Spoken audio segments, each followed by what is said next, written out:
Welcome to another episode of Simon Says, where facts come first. I'm your host, Jenny Simon. Grab your popcorn, grab your drink, your beverage of choice. A glass of red wine would be nice, maybe a cup of coffee, tea, huh? Get your Kool-Aid. Don't forget the Kool-Aid for the kids, right?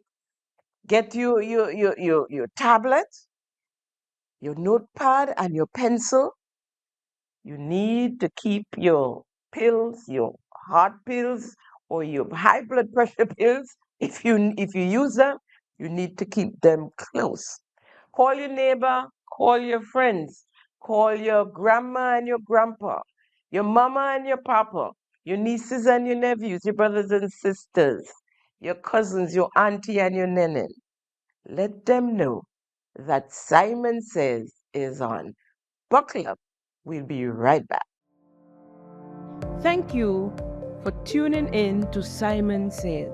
To ensure that you never miss an episode, click subscribe and make sure to turn on the notifications by clicking on the notification bell icon. See you at the next episode. Welcome back. Welcome back. As per usual, we have a very packed schedule today, so we're going to just get into it. Have a little bit of updates here. Things are almost back to normal at the port. I say almost because there's a developing story that happened over the last 24 hours. But we'll watch that one close. I will keep you updated. However, the workers got their victory. The chairman of the board of directors has resigned his position as of the end of November. He will be no more. They're still dealing with the percentage they're asking for. They asked for 9.5. They were offered 9. Let's see what happens there. But people has been getting their goods off the port. Maybe not as quickly as they should, but it's happening. A little is a feast right now, especially this season where people have their merchandise on the port. So we are happy that things are happening. Now, I want to share with you, because I did carry this in an episode months ago. A while back, I brought you that clip where the member for St. John in the lower house, Ms. Kireen James, was speaking about or reference to persons on in the parliament as big dogs. It was clear for everyone to hear that she said big dogs. Listen for yourself. I just want to reiterate and to place on record, Mr. Speaker, that our ministry, as well as it has a mandate and an obligation in terms of the local context, there is also an international context to it. And if we don't go out and speak among the big dogs to mobilize our funding. So she said, the big dogs, right? At the same time, the Speaker of the House pulled up on her. He said her language were not suited for the House. The member stood up or rose up and blatantly denied saying dogs. She said to the Speaker, "You heard wrong." And that she said big boys and not big dogs. He merrily took what she said. They both grinned and giggled, and she sat down. Here's that clip. Thank you, Honorable MP, for the constituency of St. John. I think I heard you say dog. Big dogs, did I? It might have been in your exuberance, but in Parliament, we are supposed to watch our language. And while dog can be a metaphor, I am not pleased with its use. Right? So I want us to control this. I sense he's in your exuberance. Right? Did I see a light of someone? Yes, Mr. Speaker. Okay. I think you heard wrong this morning, Mr. Speaker. He said big boys. Oh, sorry. I'm sorry. So just for the minute, sir. So the speaker apologized and they both laughed it away. And it was recorded and stored in the Hansard of the sitting of the parliament on that day, right? There was a sitting of the lower house on the 19th of November 2025 to give out their vehicles, the vehicles brought for the parliamentarians, the MPs. I'll come back to that. And in that sitting, the member for St. John, Kireen James, brought true meaning to the saying, a liar has no memory. So when I spoke in other meetings, in other sittings here in this honorable house, Mr. Speaker, and I made the representation and I spoke about the big dogs and the small dogs and how important it is, and it was taken out of context.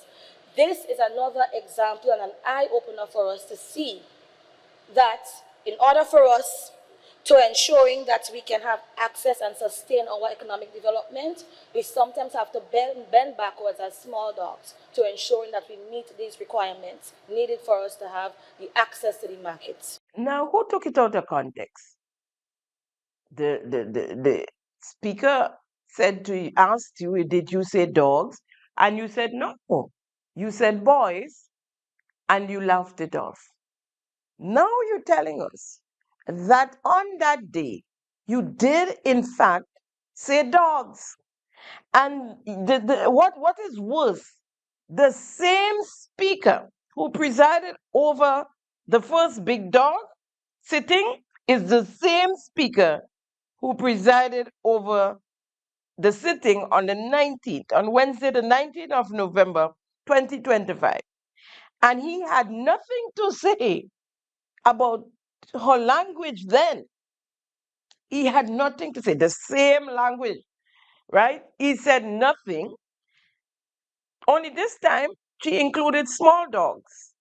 It was not just about big dogs. The member openly stated that she did, in fact, say big dogs.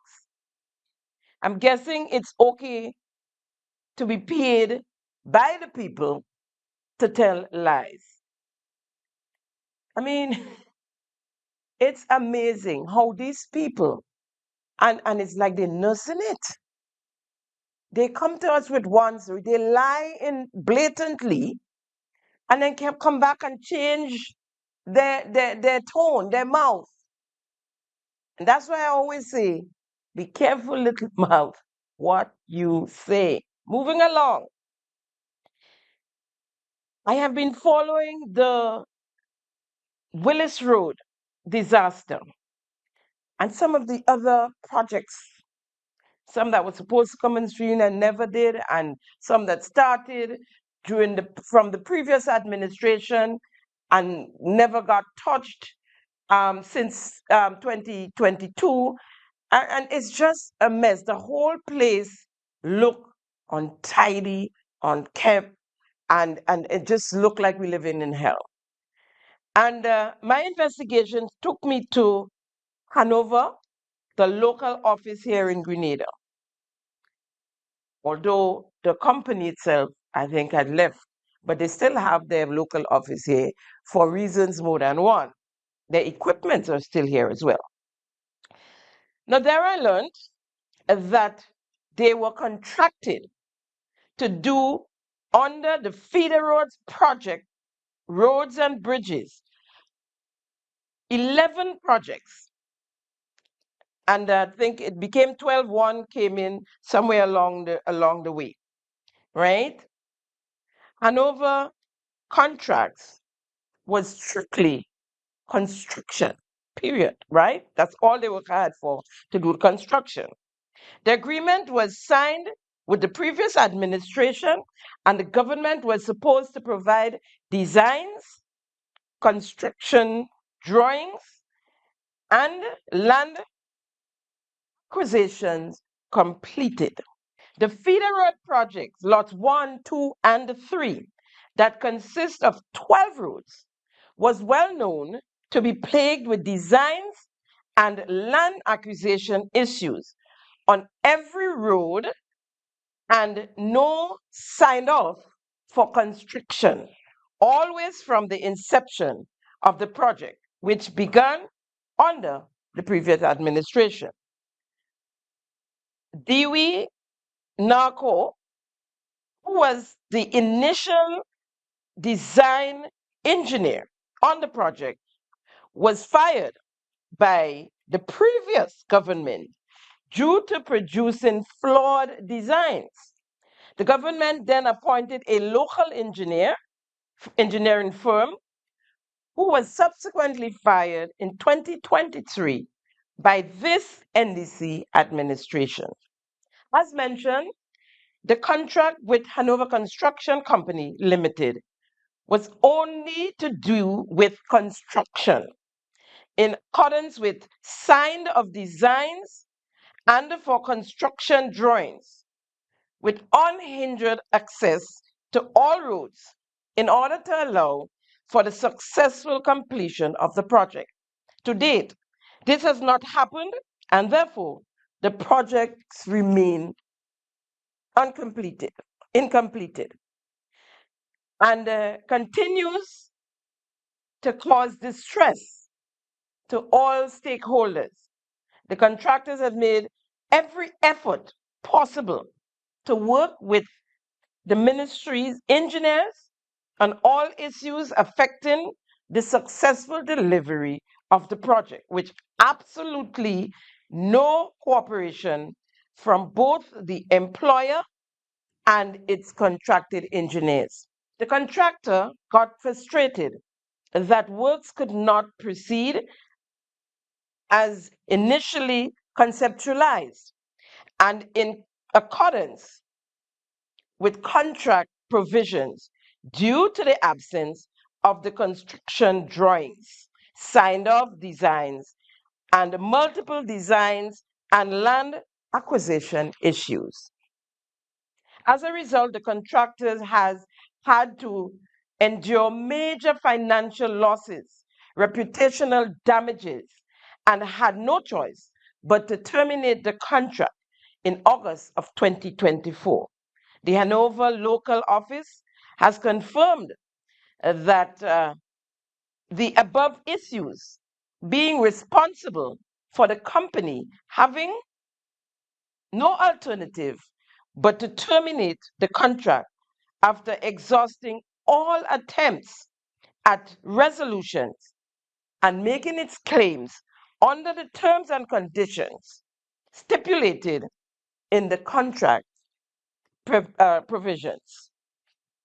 The company had a meeting with the Prime Minister and as Minister of Infrastructure, Deacon Mitchell, in April 2024. The minister, that is Deacon Mitchell as Minister for Infrastructure, promised to have all issues rectified and to get back to the contractor in 90 days. Nothing was done.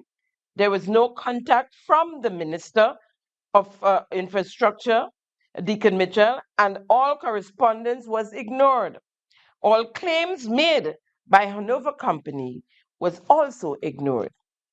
Where is the advisor, Mr. Rodney George, who came out and talked on that talk show, remember, on Ride Along, in defense of Andy Williams, who claimed to be advisor in the Ministry of Infrastructure? Sir, you also said you wrote up contracts. Can you tell us about the Hanover contract? Why is Hanover being ignored? As I understand it from my investigation, you're the one in charge of that contract. The Prime Minister passed it off to you. So can you answer these questions for the people? Why is Hanover being ignored? To the Prime Minister and Minister for Infrastructure, Deacon Mitchell, How long is your 90 days, sir? It is clear that the government is in breach of the contract. From my investigations, it shows that the government of Grenada is in breach of that contract, sir.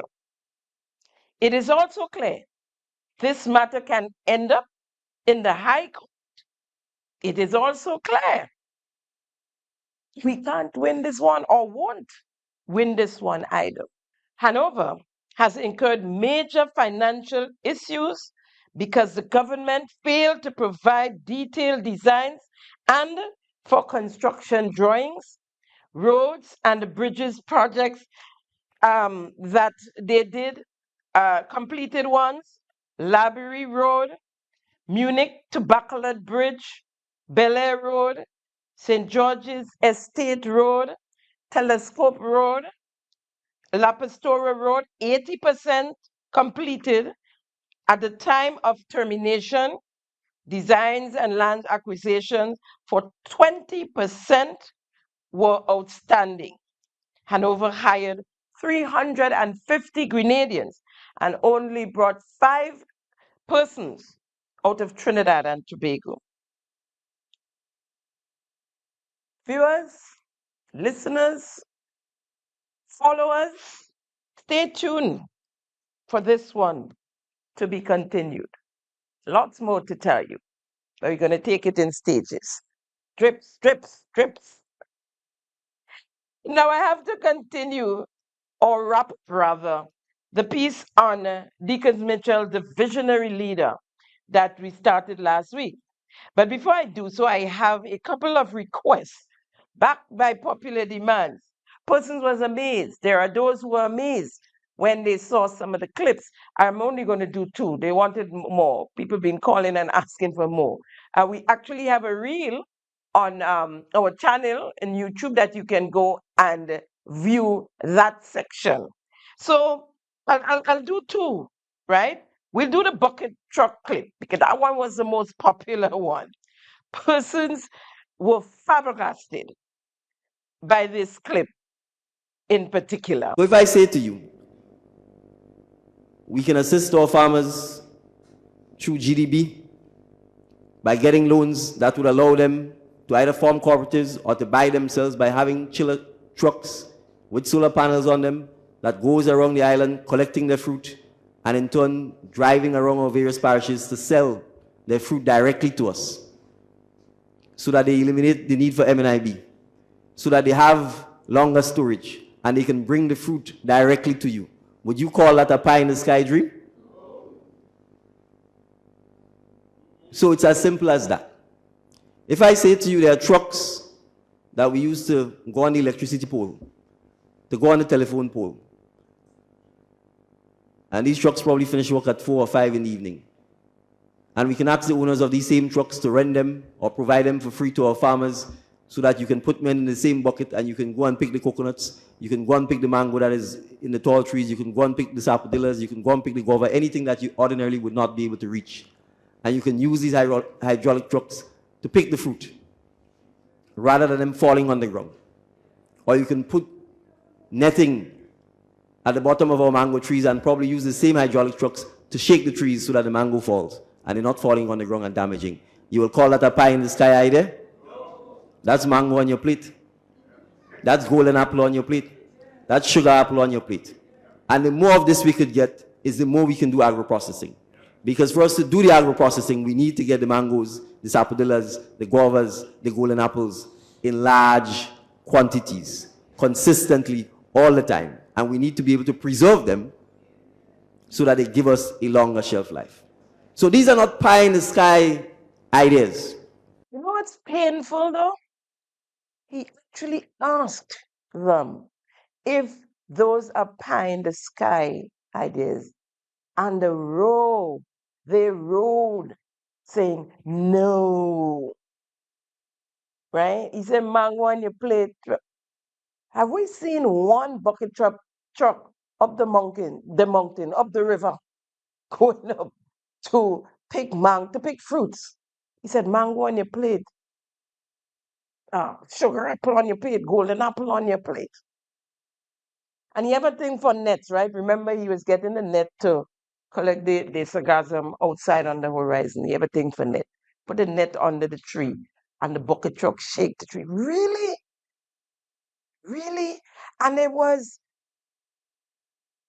comments and statements, pronouncements like those that the Canadian public fell for and voted for.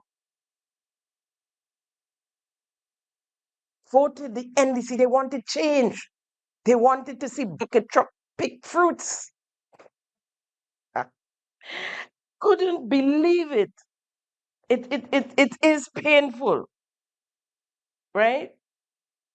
Now,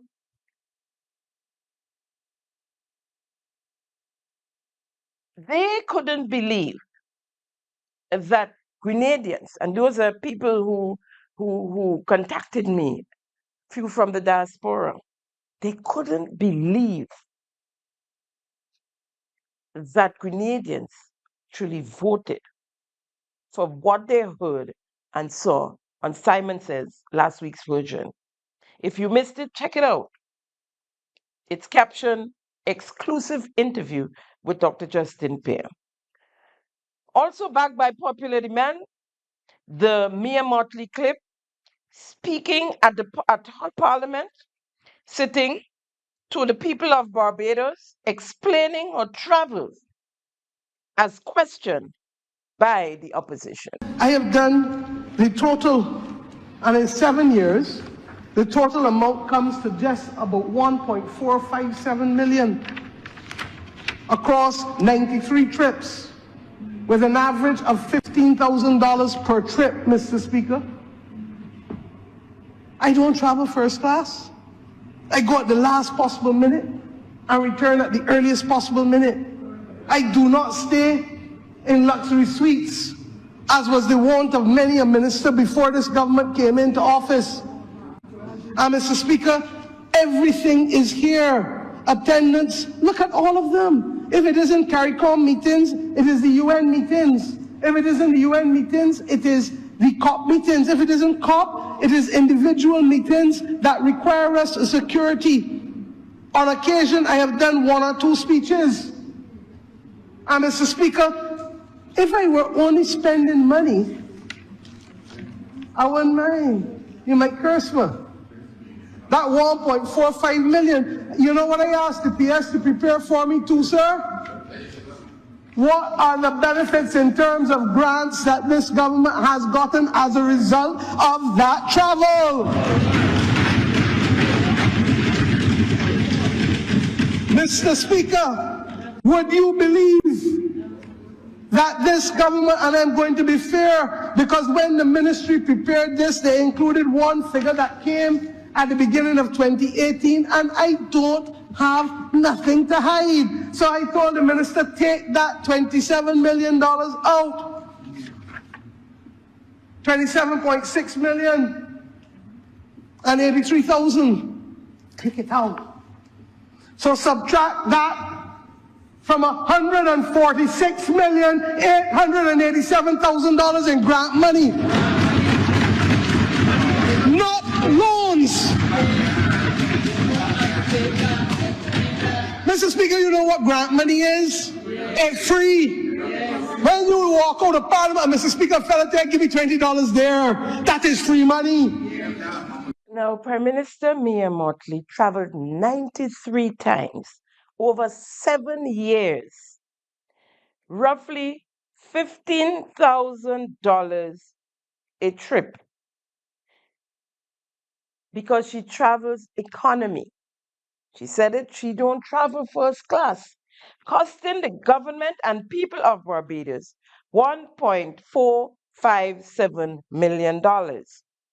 She brought back to Barbados $146,887,000 grant monies. As she described it, free monies. In her words, free monies. Folks, Listen to this. 100.814 times the money she spent.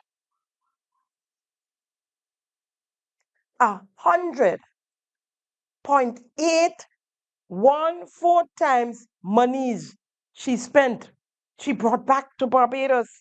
Meanwhile, our beloved visionary Prime Minister Deacon Mitchell departed Grenada 51 times in 3 years, traveled only first class with a typical entourage of 6 plus at any average of US $3,000 to $5,000. But we're going to leave it at 3 because first class, you can't get a first class for 3,000 USD anymore. It's 5,000. But Mr. Pear used 3,000, so we're going to work with 3,000, right? Roughly between 4.9 to $6.2 million ECD. What have we to show for it? 1,000 Dangote branded cricket kits, 20 MOU, and a failed try at bringing direct flights to Grenada from Guyana. They said, you see, if he didn't travel to Guyana, we couldn't have had direct flights from Guyana to Grenada. I think it made like 2 flights, but the traffic between Grenada and Guyana is not there. And when these flights travel with empty seats, the government of Grenada has to pay the airlines for the empty seats. I hope you guys know that, right? So when you hear say flights coming from Africa, just know we don't have that traffic either. And so we would end up paying for it until they can't pay no more and they have to get rid of it. Prime Minister Mia Mottley said, I don't travel first class. I go at the last possible minute and return at the earliest possible minute. I'm quoting her. We had that experience here when we hosted the CARICOM heads. Remember after Ivan? Not Ivan, but Beryl. After Beryl, when the Prime Minister insists he's still going to host the CARICOM heads. And they had the cutting of the ribbon of the CARICOM roundabout, right? That people pass up and down and don't even see. Money wasted. And he paraded in front of the members. Mia Mottley was missing. She was missing. Because she didn't come in here just to stay in a hotel and pay for Deacon Mitchell to parade in front of her and around the boat. So she came in just for the meeting and left right after the meeting. While Starboy and them had to stay and fet and have a good time. Silver Sands and Sandals and Spice Island Beach, the expensive hotels, right? A waste of taxpayers' money. The amount of money this administration wasted over the past 3 years. No wonder why we broke now. Mia was not there for the parade. Meanwhile, Prime Minister Deacon Mitchell, our visionary leader, has emerged as one of the most internationally mobile leaders among small islands developing states. Worldwide, one of the most internationally mobile leaders.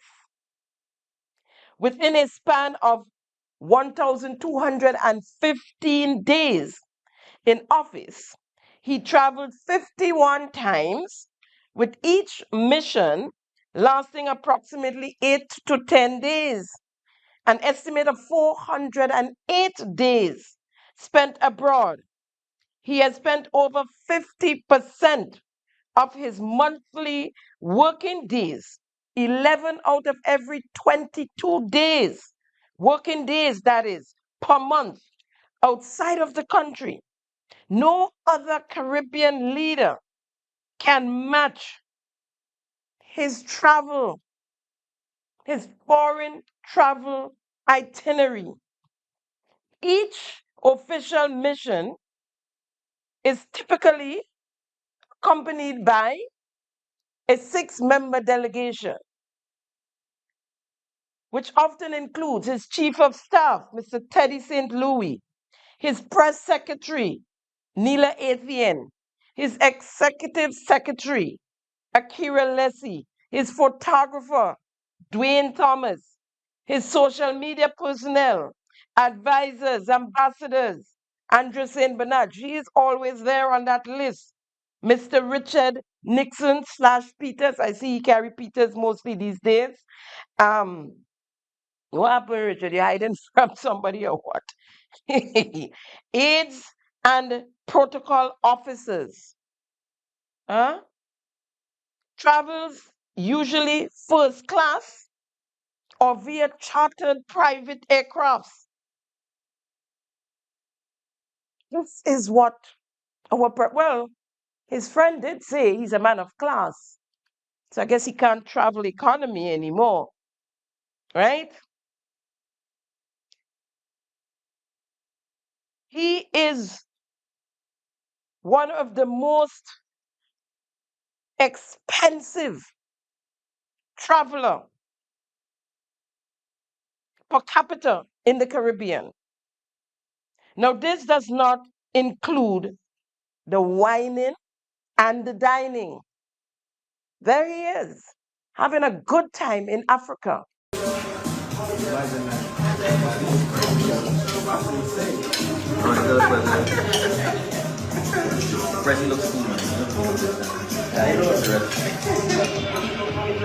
Deacon Mitchell, as political leader of the NDC, and we're continuing where we left off from last episode.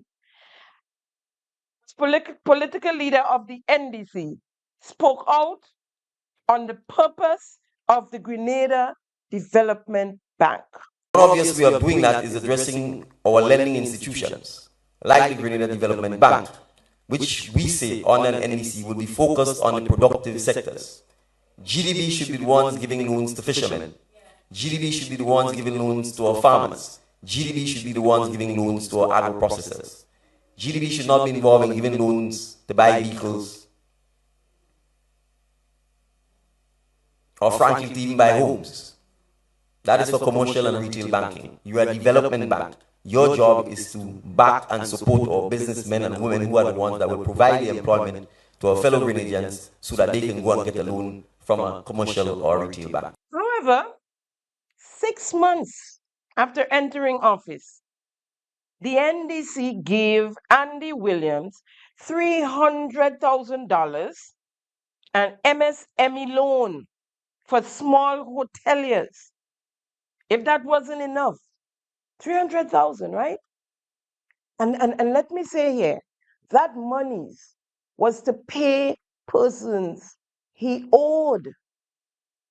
He was owing suppliers and others that he owed, right? So, in other words, you call that throwing money in a hole. Because it's not like you doing something where you would make back the money to be able to pay back the bank. Because that's money you just given to persons that you owed, right? So 3 months after that, 3 months later, they gave him another loan of $2 million, which was consolidated with a previous almost $2 million loan that he had there before he came into office, at the GDB, right? Now, before coming into office, he got turned down right? I think it was around the 17th of June in 2022.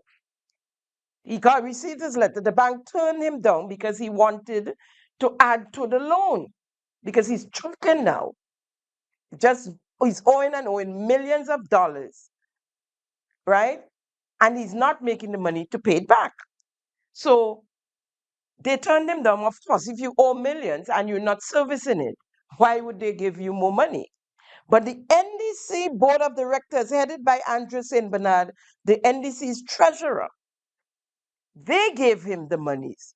They consolidated, they gave him money, the 300 plus, right?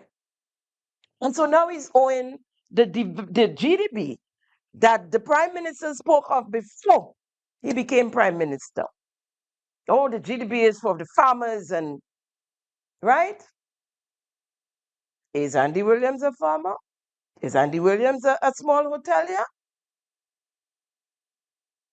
Right? But they gave him the monies. Now, on a talk show program, I believe it was a Bird Report, when asked about the whole marriage between Andy Williams and the GDP, this is what the Prime Minister had to say. The leader of the opposition and other elements of civil society have accused your government, sir, of using the Grenada Development Bank, to facilitate the financing of personal loans for certain government ministers. Is that an accusation that has come your way? Is that something that you have heard or have had discussion on? Well, I'll be very straight on this, right? As far as I'm aware, Minister Williams has been a customer of the Grenada Development Bank pre his involvement in public life. That's factual, that's clear. And his relationship with the bank has continued. The bank and my government are not using the bank to finance the personal loans of any ministers. And I've said this specifically in relation in the case of Minister Williams, because I know, and I think the public knows, and bank officials will know, that Minister Williams was in fact doing business with the bank long before he got into public life, and he would have continued his business arrangements with the bank, would have continued post that.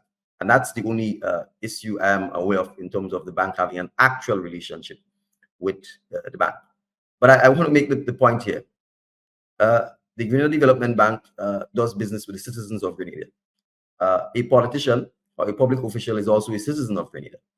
And if that politician or citizen or public official meets the bank's criteria for financial services from the bank, that citizen, that public official, that politician, in my view, is entitled to have access to the bank services like any other citizen of Grenada. But did he meet the criteria, Prime Minister? Or it was given to him because then he was your blue-eye boy, and because persons been coming to you, calling you, literally harassing you about monies Andy is owing to them. And so you all decided you'll take the bank's money, the people's money, and give it to Andy to pay debts that he owes, right? Throwing the money in a hole. Now let me just say this here. I have in my possession one company. Let me check. 1, 2, 3, 4, 5, 6, 7, 8, 9. 9 bounce checks from Andy Williams. The first one here, $25,000. That is on the 3rd of the 29th of the 3rd month, 22. Right? Check number 8956. EC, $11,132.70 on the 5th of the 4th month, 2022. Check 8990. $7,944.30. The 2nd of the 5th month, 2022. Check number 1237. 25,000 EC dollars. The 30th of the 3rd, 2022. check 8969. Another $25,000. Now, what he was doing was writing a bounce check to cover a bounce check, right? So, the 2nd of the 4th, 2022, check number 8959. $11,987.75. The 25th of the 5th, 2022. Check number 1241. 25,000. The 31st of the 3rd, 2022. Check number 8957. $5,807.50. The 18th of the 5th month, 2022. Check number 1233. And the last one here, $12,601.84. The 28th of the 5th month, 2022. Check number 1243. When was the elections? The elections was the 23rd of July. Right. So all of these just around the time when he was campaigning, he was already in the thing, right? And this is a crime. Writing bounce check, knowing you don't have the money. Let me tell you, you might make a mistake and write a bounce check when you're not sure. You have your little pennies, and you might come up a few dollars short. They're going to bounce a check, right? But when you could if you write a check for $25,000, you have to know you don't have $25,000 in your account. So you purposefully, that's theft as well. You purposefully writing a check knowing that you don't have that kind of money in your account, right? Now, we all know about the bribery.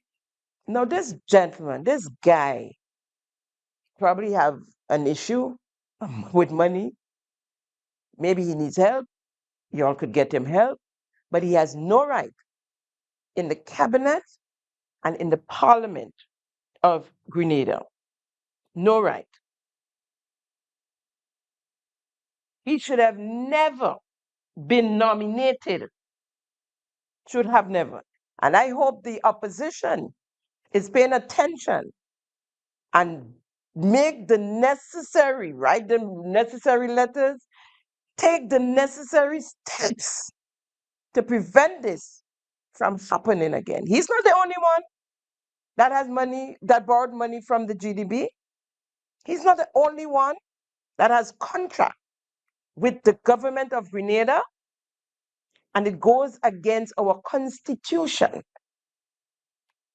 And therefore, they should not be legislators of this country, right?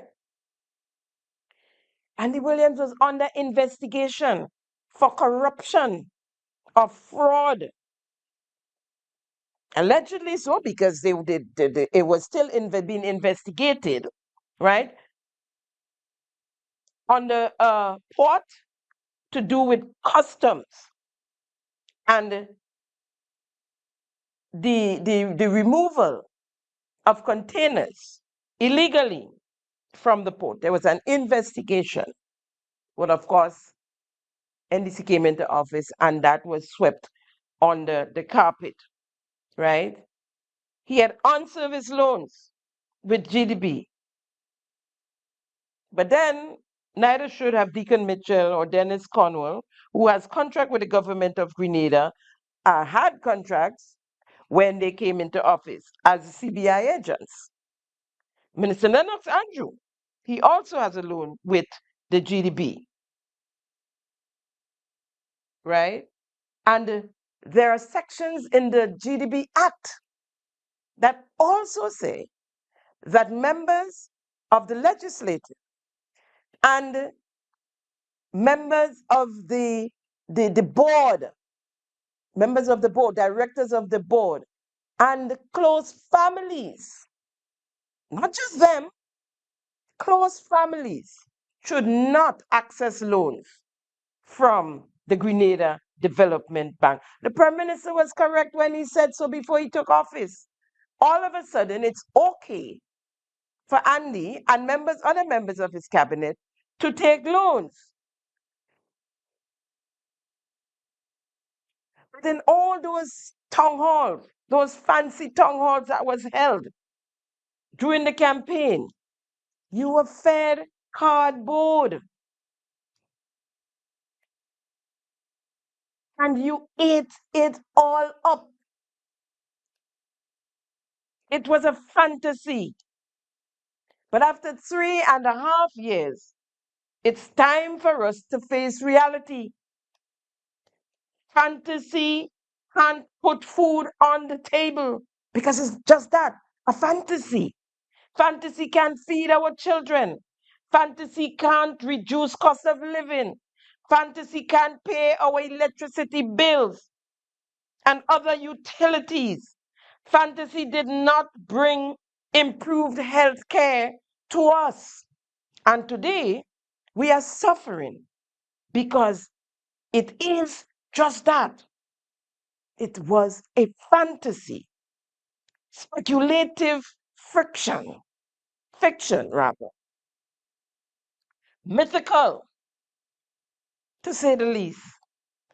The pie is still in the sky. It is yet to reach our plates. We were told, give them a chance. They're young. A chance with the lives and livelihood of a people, a whole country, to play kukute? Enough trial and error. Enough make-believe. This is not working out. Revenue keeps dropping. We're spending more than we're making. And as our finance advisor to the Prime Minister said, and that was during the previous administration, this is what he had to say about spending more than you're making. These, according to FROC chairman Mr. Richard Duncan, are very important achievements for Grenada, giving the country a good scorecard so far. The rate of growth of primary expenditure should not exceed 2%. In other words, primary expenditure, right, is like a recurrent cost. So there's a way in which this should grow over time. And the government in 2016 grew primary expenditure to under the 2%. Right. Now this is good. Why is it good?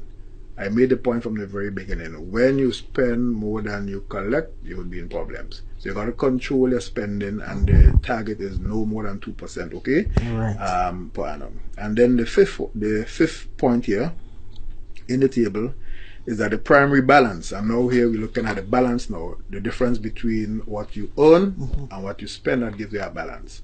And when you get that balance, you express it as a percentage of gross domestic product. If you continue on that trajectory, it means that you are on a good wicket for the future. But you already have a stock of debt that you need to bring under control. And then we could go up now to the debt to GDP ratio. Alright? And that is where the target is, it should not exceed 55%. So you're above now. We all know that we are working towards bringing it under control. Right. The FROC is the first in the Caribbean to be structured in the way Grenada's committee is set up, making this country a trailblazer in the Caribbean. Yes, we are trailblazers. Yes, it's a model that other countries can follow. And the message really, you know, you don't have to wait until you are in deep pain to realize that something needs to be done. I think, you know, as a civilization, we all should know by now that if certain things are done consistently and repeatedly, there are certain outcomes that we will face, and there's no getting away from it. And therefore, even though there are countries that may not have experienced recent crises to the extent that we have, smart people will want to look for the cutting edge in anything whether it's governance, technology, and adapt it so that they would keep the country, on the upward trajectory all the time. Very prudent knowledge, very prudent information. But Mr. Duncan, have you spoken to your government now about this? Because right now, we are spending more than we are making. Right now, we're in a huge deficit. Right now. And you, sir, is advisor to finance, right? Once upon a time, Grenada was a trailblazer. Not anymore. Not anymore. We travel a lot, we sit at these meetings, and we make no proposals. They have nothing to show for it. What we're doing is joining on the bandwagon as they go along. We can't seem to get out of the hole we are in. The deficit is widening. Our economy is failing. The country is being run by one man. The movie has one actor, and he is failing. Well, he's hardly around. We're lacking transparency, accountability, and good governance. Our institutions, our ministries are destroyed. The whole place mash up. NDC and NNP are like chalk and cheese, respectively. NNP is about poor and the vulnerable, the marginalized, the ordinary grassroots man, while NDC don't even want to mention the words poor and vulnerable. Always talking about don't believe in giving a fish. We believe in teaching someone to fish, and nothing wrong with that. But are you? You're not giving the fish. You're not teaching how to fish. So we just have been starved out, right? That sounds lovely to say. We're going to teach them how to fish. It's all words. In the meantime, the ordinary man is suffering. We soon be making mud cookies. We can't feed our families, can't pay our bills. And these are hard working class people I'm speaking of. We can't send our children to school as they should. We can't drink water. No debushing. The most amount of bush I've ever seen in Grenada. And the Prime Minister stood up proudly and said, it's like, let the bush rush the cars. Why? Do debushing just so the bush can rush cars? He actually said that. Give the people the debushing fortnight. It trickles down into the communities. The corner shop is waiting on the debushing monies. The families that wait and depend on it to feed their children, to send them to school.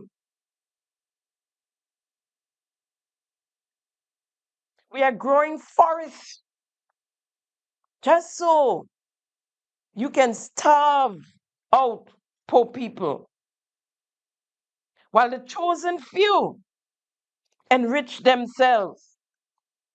NDC is about all that hurts the ordinary man. Increase in electricity fees twice. By the 19th of September 2022, the Deacon Mitchell-led administration removed all the cushions the former Keith Mitchell-led administration had put in place for us. The line minister, Deacon Mitchell, removed the 25% kilowatt in the non-fuel rate and also added back all the taxes the former administration had removed. And more recently, We were told in a release from Grenlec that there were going to be yet another increase in the fuel adjustment clause effective after the 14th of August 2025. Customers are already bawling. Electricity bills have doubled, in some cases tripled. Increase in the water bills and fees. Imagine you get cut off for $50 and have to pay $200 or $800 for reconnection. We have increase in property tax. They remove the $15 cap on fuel and brought it to $17. In the meantime, we have to thank God for the $40 cap on what we call the poor people cylinder that the former administration had put in place. Fingers and toes crossed that they remove it, because it seems like nothing's good for the ordinary man in this country. There are those who had the large cylinders who are reverting to the $40 cylinders. They can't afford it these days. Yes, it might be more efficient, but you have to come up with 200 plus to purchase the cylinder in the first place. They cannot afford it. Inflation keep on rising. There's nothing like the poor man food basket again. I know that most of us know what it is like to go to bed wondering what you're going to feed your family the next day, your children.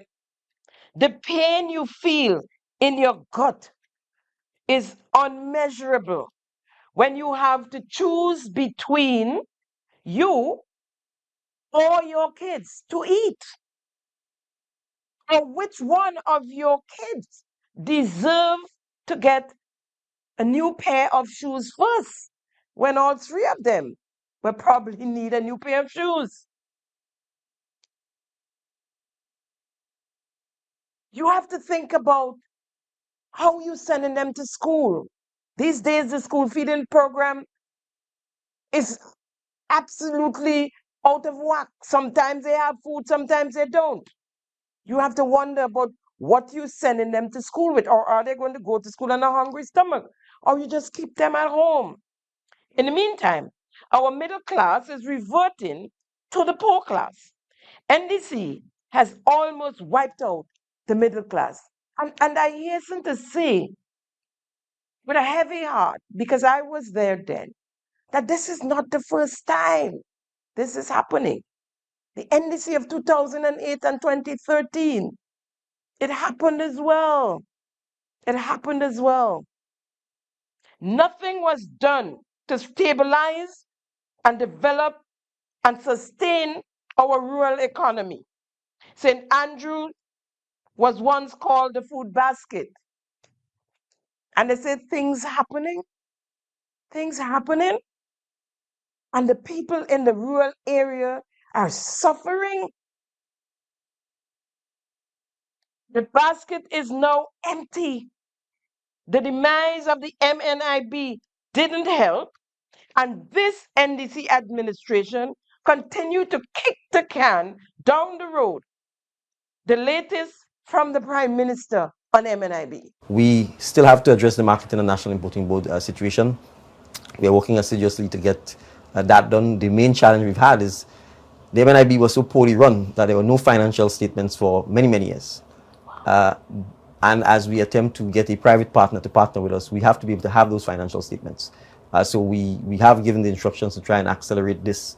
But when statutory bodies don't do their financials and are not run properly, and the government has to bail it out, that's the kind of challenge we face, where you can't even present an investor with a financial statement to tell it the historical performance of the entity you're asking it to now partner with to create a new one. So Once we get over that hurdle, we expect that we would then be in a position to properly approach many of the private investors that we've already approached, but we can't give them the financials to be able to form that joint venture that would allow us to then create, I think the new name is IMEXA, that will allow us to then focus on ensuring that we can help with the logistics that is required to support our farmers in terms of their produce and getting markets for it and having forward-based contracts and so on. Yes, the new name is IMEXA. One thing with them, they come up with some fanciful names, but they don't use it, because the Bushin, since they came in, changed to the best program.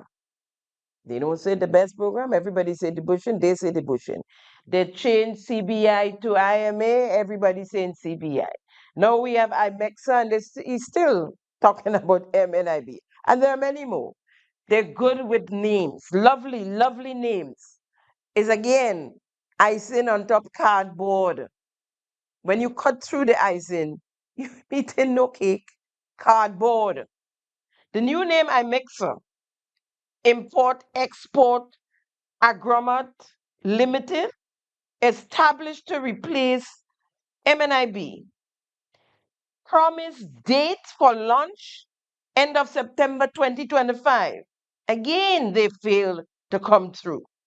So in an effort to save face, the company ain't have financials. That's what Prime Minister Dika Mitchell said. That's a whole lot of BS. You're 3 years in office. Why haven't you organized the financials? If you're saying there were none when you come in, that's what you're trying to say, right? Why haven't you organized the financials? And that's a cockamamie story. You're a big boy. You're a lawyer. You always boast about that. A corporate one at that.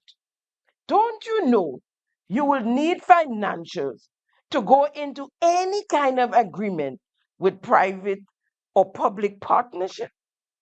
Question, Prime Minister. In the absence of financials, how did you know that MNIB was making a loss? Because you shut it down, even though the farmers begged you not to.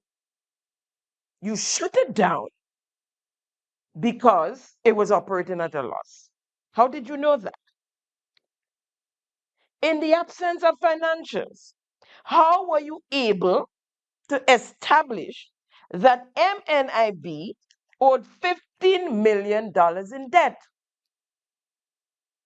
Did you have sight of the Integrity Commission report dated December 2021 as published by Now Grenada in September 12, 2022, which documented at least 7 years of financials?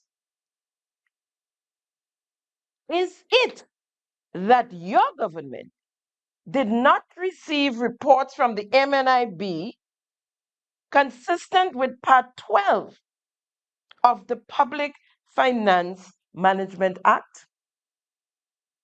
Are you aware that all statutory bodies, including MNIB, submitted quarterly financials to the policy unit of the Ministry of Finance, as was agreed to by the International Monetary Fund, the IMF, and the past administration?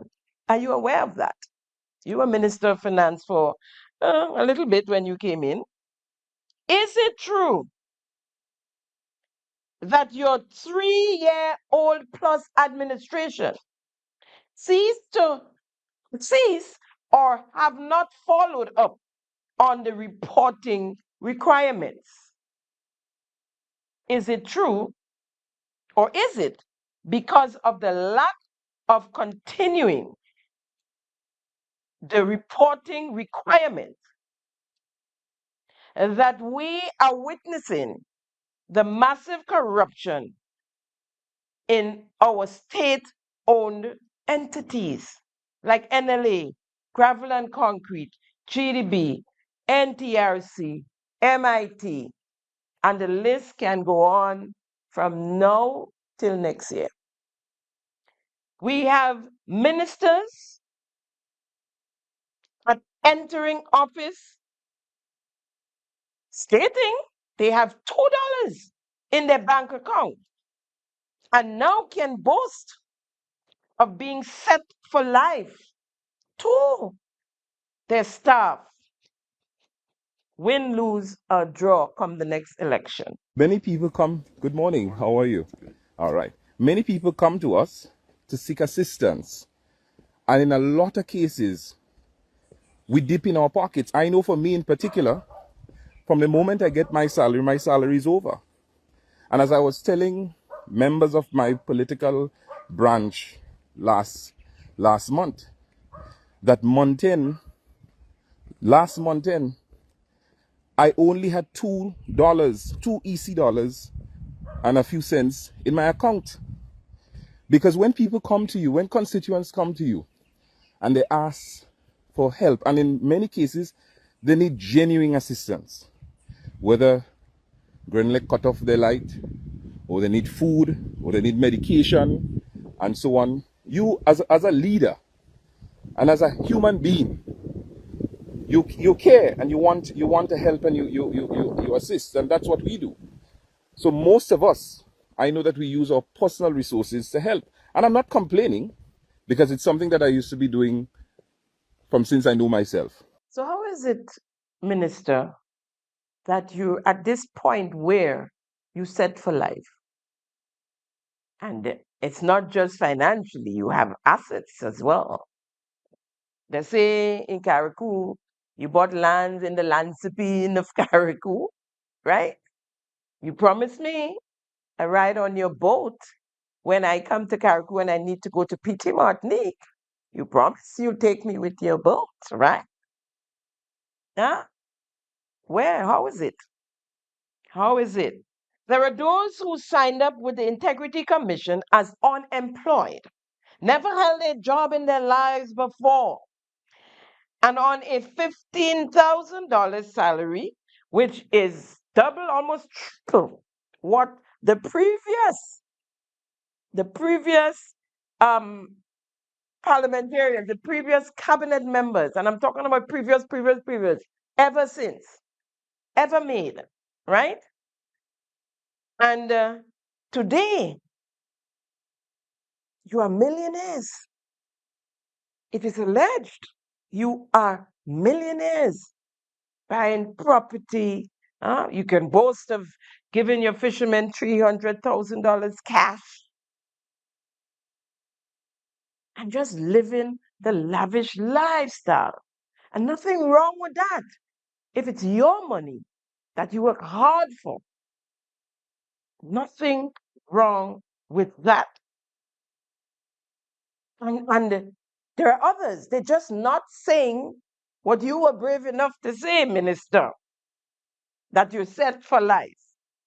And if you're set, right?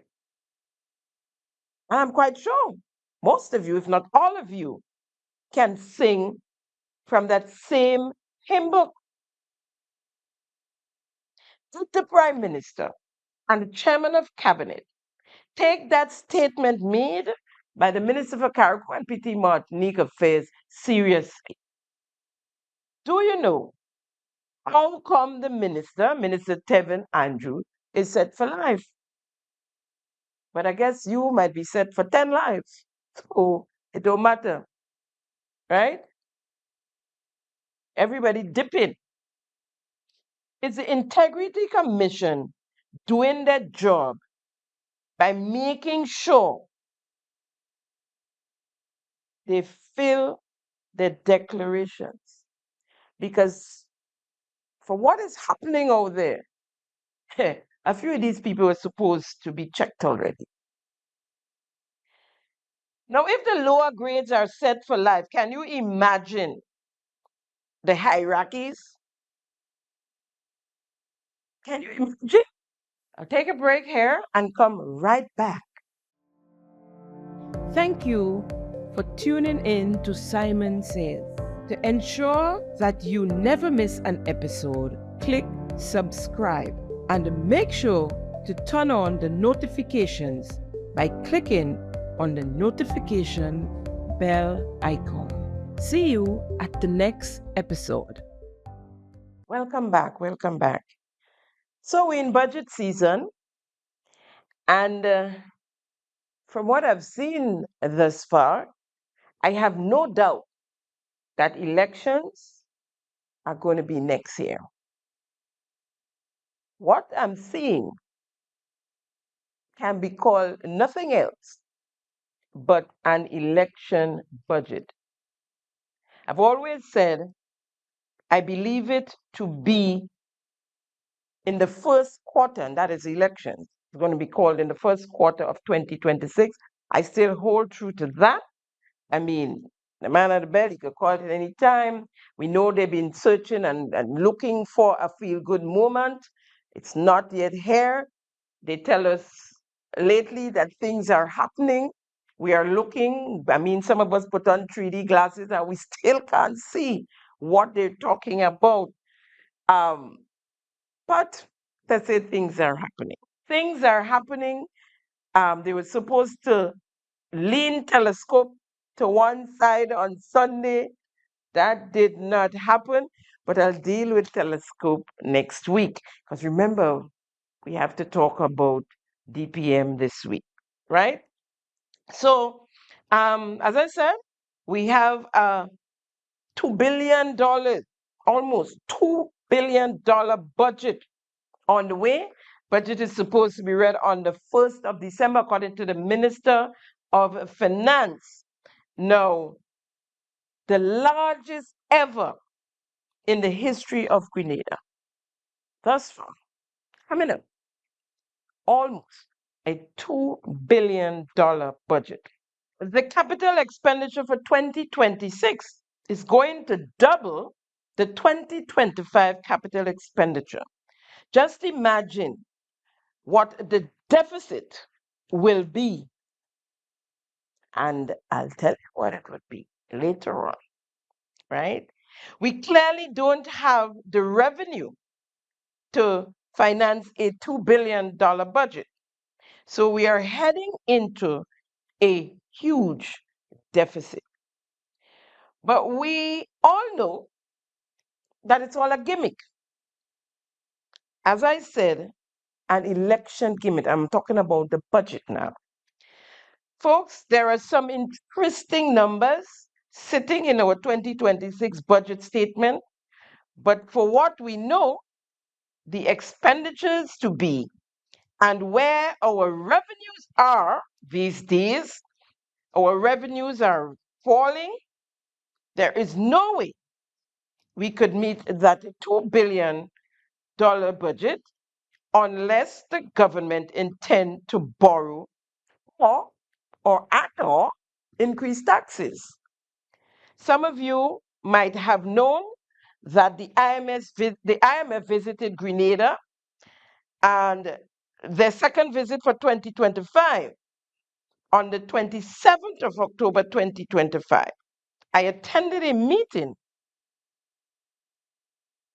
with the IMF, folks with the civil society, right? And coming out of the 2026 budget document, it is showing that our government is operating with a $309 million deficit. $309 million deficit. So where did we find the monies? In excess of $1.5 million to purchase vehicles for the NDC constituency surrogates to run around with. Vehicles that would need a driver, insurance, fuel, maintenance, and other costs would incur. Where did we find that monies? It's just added cost. but we operating on a $309 million deficit. With our tri-island state, Grenada, Carriacou, and Petit Martinique, that is plagued with healthcare issues, educational issues, housing issues, infrastructure issues. I mean, roads and bridges issues.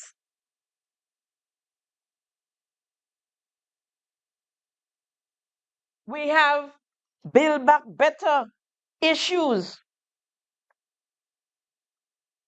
Our school children cannot be fed healthy. If you look on your screen, I mean, I got hysterical when I saw that photo. Look at the ounce of juice at the bottom of the glasses that they're giving the poor kids. Just look at that. And they were fed that day spaghetti and scraps of fish. And I am quoting here, spaghetti and scraps of fish. That's it. They cannot afford to feed the children. But they stopped the $1 because they have to check boxes, right? Unbelievable. They said they know they had some issues the last term, the last year, school year, but they have fixed it and they are well on their way and the program is up and running. It ran aground after a couple of weeks. The school feeding program, it ran aground after a couple of weeks. According to the 2026 budget document, most of those so-called pillars of this administration, the pillars that's supposed to hold up the country, their budget allocations were sliced. You cut in things like healthcare and education. Just wait, all you go here take. All you got, take day off we and sit down home to watch that budget presentation. And well, no, not the presentation so much, but the debate. Yeah. And so now they are looking for $450 million loan for the next year to cover the deficit. So where are they finding the almost $2 billion to support the 2026 budget, with revenues falling in tourism, along with taxable and non-taxable revenues, CBI? That is dropping, that is falling. The well is drying up. And with less investment inflow, what Mickey Mouse governance is this? Real kukute. Real kukute. But you know, kukute is imaginary, right? It's just you go down below the house and you're the rich woman on the hill. Your sister is the lady that owns the shop down the street, and it's all fantasy. And at the end of the evening, when the sun go down and you have to go home, go upstairs, you drop everything and you go upstairs, you shower, and you go to bed. And the next day, you could change who you are. You don't have to be the rich woman with the big house on the hill, the white woman on the hill. You could change that. So it's imaginary. Would you be mine? Won't you be mine? Won't you be my neighbor? Ask Mr. Rogers for the imaginary. Make it, when you teach young kids to imagine things. It's all an imaginary government, right? And lest we forget, we are desperately looking to borrow 250 million USD towards the commencement of Project Polaris. Needless to say, in the 2026 budget, there is nothing called Project Polaris. There is nothing, no mention. of Project Polaris. Although, according to the IMS staff concluding statement, the government of Grenada lifeline seems to be Project Polaris. And I've seen it, I've read it paragraph for paragraph. I'll share it with you. It's just that there are so much current affairs that it's been difficult for me to bring that IMF report to you, but we'll get there. It's ready, it's prepared. It's just to bring it to you. So I was saying, according to that report, every paragraph, Project Polaris, Project Polaris. Project Polaris, the whole country is hinged on Project Polaris, which in itself is a dream that has become a nightmare, right? And it's missing in action.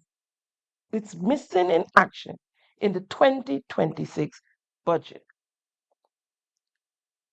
However, according to their numbers, they've spent $15 million on Project Polaris for 2025. The government must tell us who spent $15 million and on what, where. They ain't even cleared a spot, the bushes where Project Polaris is supposed to sit. Folks, we are in for a rough ride. If they decide to go down to the wire, another year and a half, hold on to your seats, fasten your seatbelts, but hold on. You still have to hold on because the ride is going to be really bumpy. Really bumpy. They say we have resilience and we can make it through. We will make it through. And get to vote in another election. And as I always say to you, a better Grenada is possible. Oh, yes, it is. Oh, yes, it is. Now, I did promise you to touch on DPM or Grenada Movement,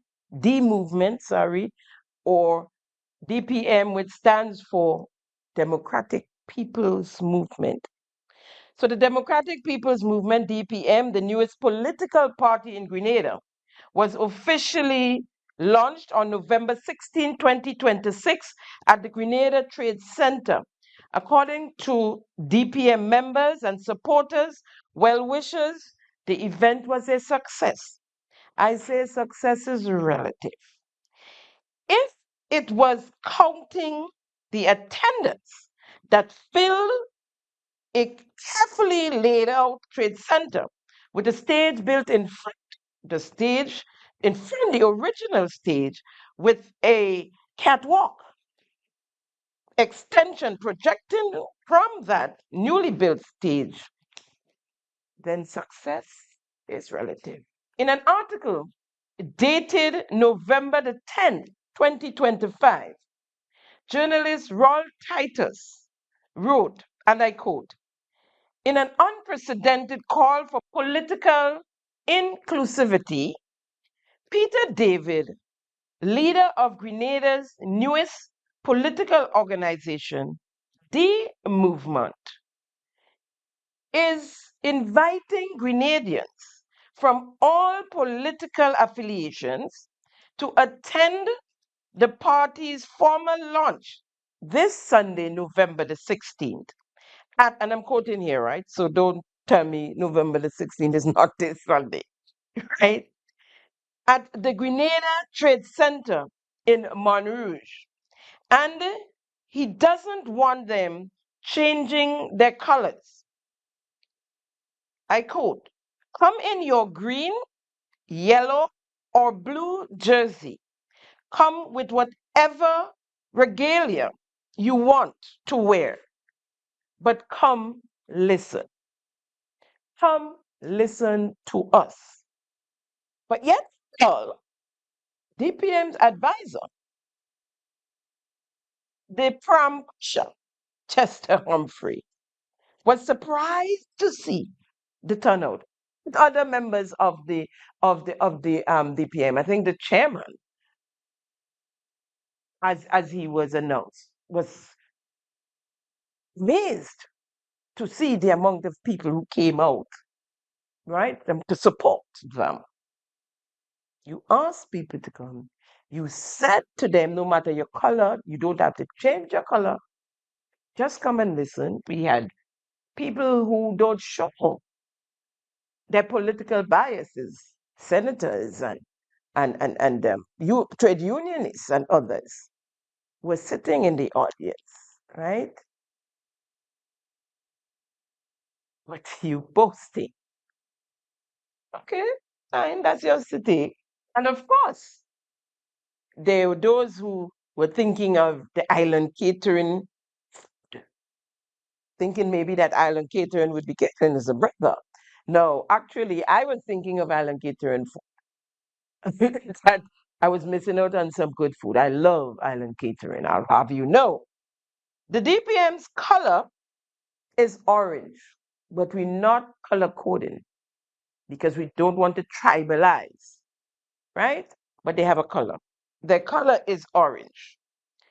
With all this talk of inclusiveness and tribalism, I am surprised that they have a color.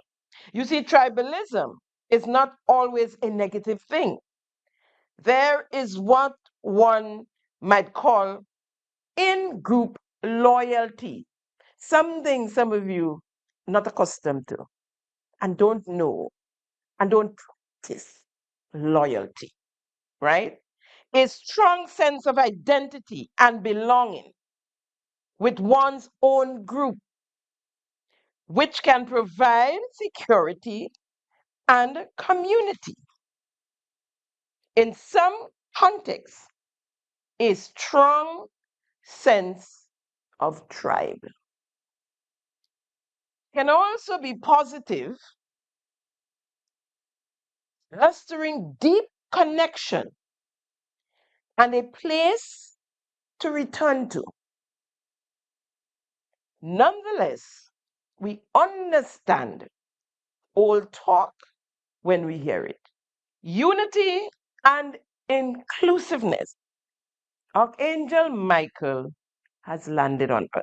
Move from division to unity. Together we move from promises to action. Together we move from stagnation to progress. You know, they have said we are too divided. They have said we are too afraid, too weary, too tired. But we have set about defying conventions, upsetting projections, and making a line of lazy analysis. Tonight is not just about a moment. It's about a movement. We are determined to make history.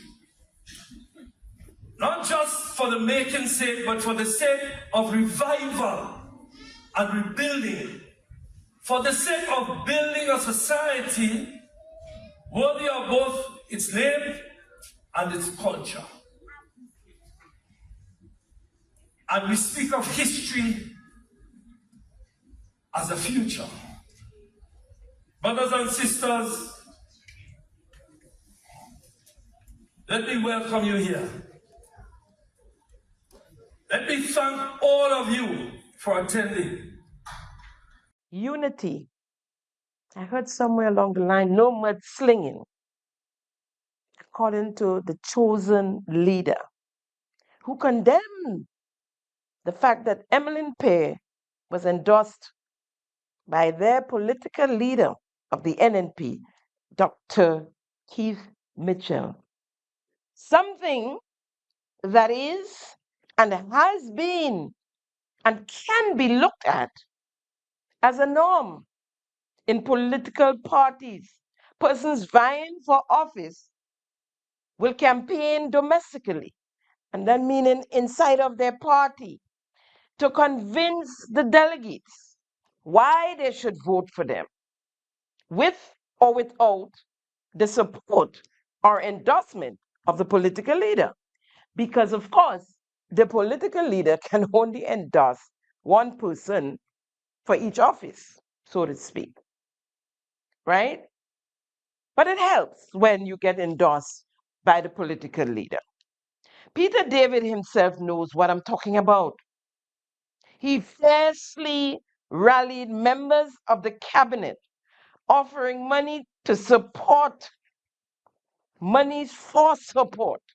One member was offered $250,000 for his support. And that was when he tried to wrestle the NDC away from Tillman Thomas. Executive members all rallied. Chairpersons of the branches paid for their support, having them sign a prepared letter stating that Peter David was the preferred candidate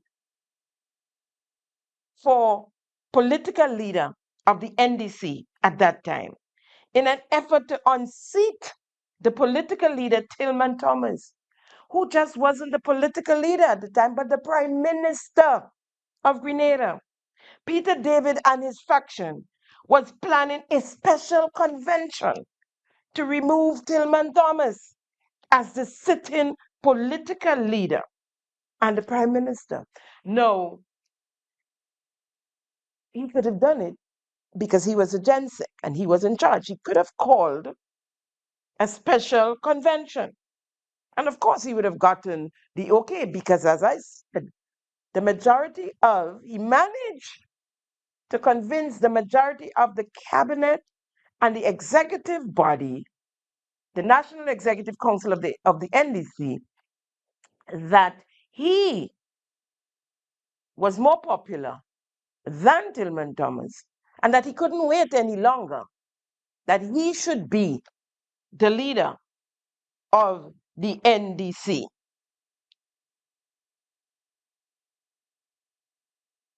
And notwithstanding, according to the NDC's constitution, as long as the NDC has a sitting prime minister, the position of political leader cannot be challenged.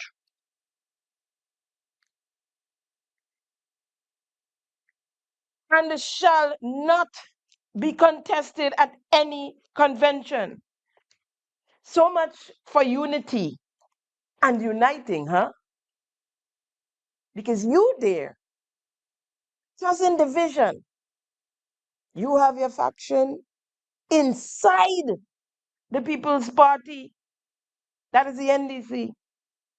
Is that the same Peter David who talking unity now, unity, who took his faction to a social event on Lassages Beach when he was wrestling Tillman Thomas for the party? He took his faction to a social event, a fun day on Lassages Beach, while the party, the NDC party, had a public meeting in Guave, St. John. Where was the unity there, Mr. David? Is that the same Peter David who sat at national executive meetings and looked on without saying a word, while his surrogates verbally abused the then political leader and the Prime Minister, Tillman Thomas, pointing fingers? You know when they say pointing up finger in the face? Yes, pointing up finger in the gentleman's face, coming close a couple of times to get physical. His surrogates, he's sitting there. Some of them, as a matter of fact, had no right at the NEC, but he would invite them to NEC meetings when he needed numbers. Is that the same Peter David who, as General Secretary of the NDC, literally shut down the engine of the party barring constituency branches from holding due elections to continue the work of the party, just so he could keep his brainwashed surrogates in place for the next convention, where the plan was to unseat Tillman Thomas. Is that the same Peter David that have MP Kate Lewis's brother on his payroll as we speak? Have him working in St. Andrew Northeast constituency, soliciting votes for the movement, or now DPM, boldly saying to constituents, we need 500 votes from Kate to make her lose the seat, causing a total rift between the sister and her brother and the rest of the family. Was that for love and unity? Or just you, Peter David, being your plain old vindictive self in a concerted effort to destroy Emmeline Pear, Kate Lewis, and the NNP?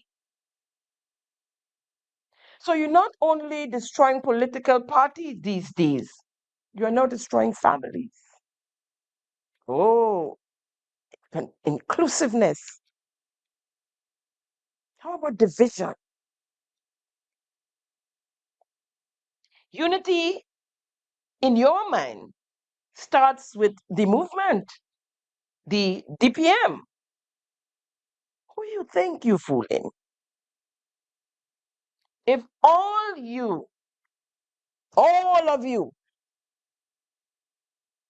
believe this unity BS, then all you will believe that I am Princess Diana. Harris Archangel Michael. Experiences of the last 40 years has taught us all. And we are finally coming to the conclusion. Sometimes you have to move forward with heart and build a new home when the house is so broken, it cannot be renovated. The way in mudslinging. The house is so broken, it cannot be renovated. Joke day. Now let's just suppose Dr. Mitchell had handed the political leadership of the NNP to Peter David, as was expected by him and his friends. It was nobody else but him, right?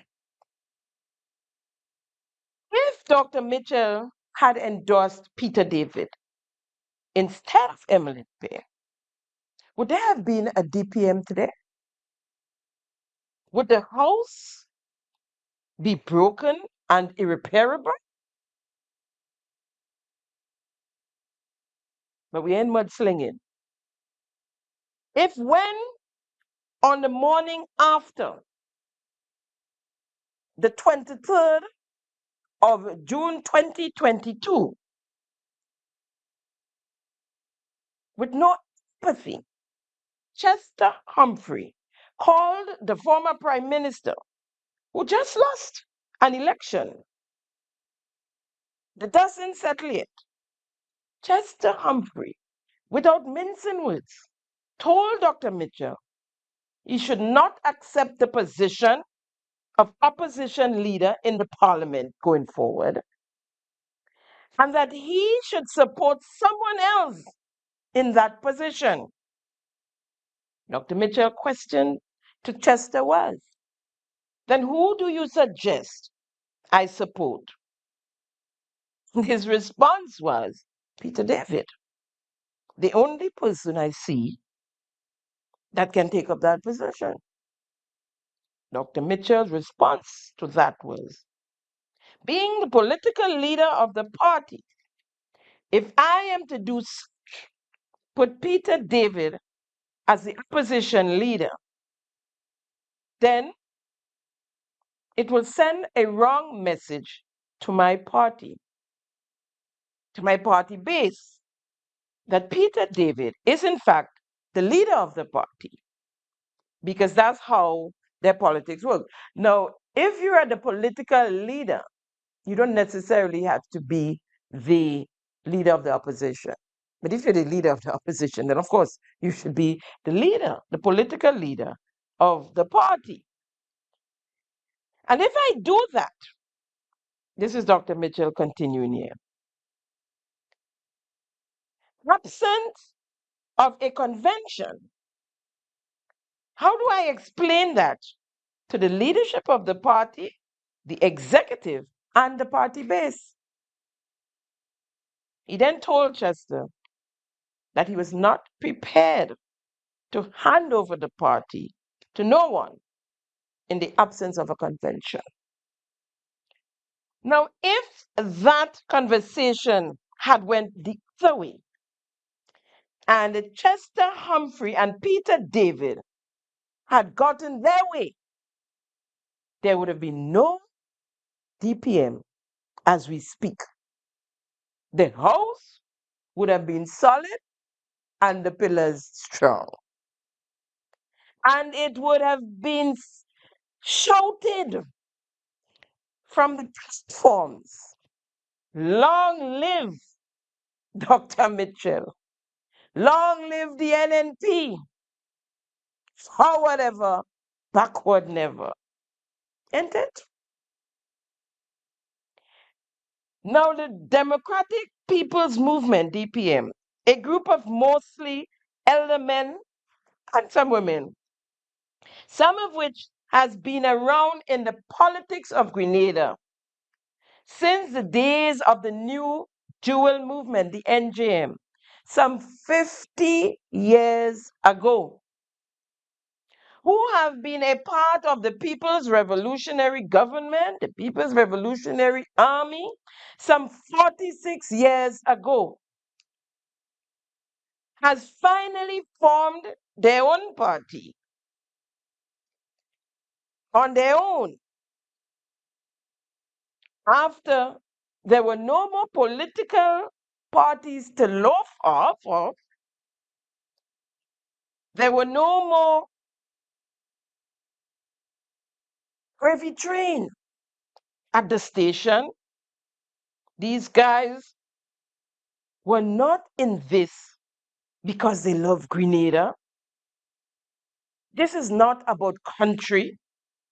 This is about self-realization and actualization, their own rewards. So they are going in with the hope that there will be a coalition. Imagine that. Big, strong, old men. All they're living for now is to win a couple seats, hopefully, so that there would be a coalition.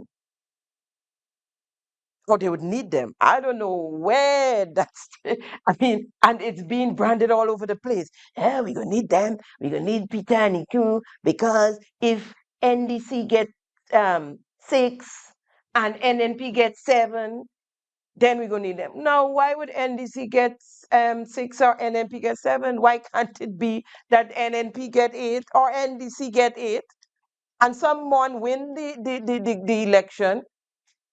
But all of a sudden, we would need a coalition, because we would need Peter David and his movement to decide. And that Peter David will become the leader of that coalition and Prime Minister of Grenada.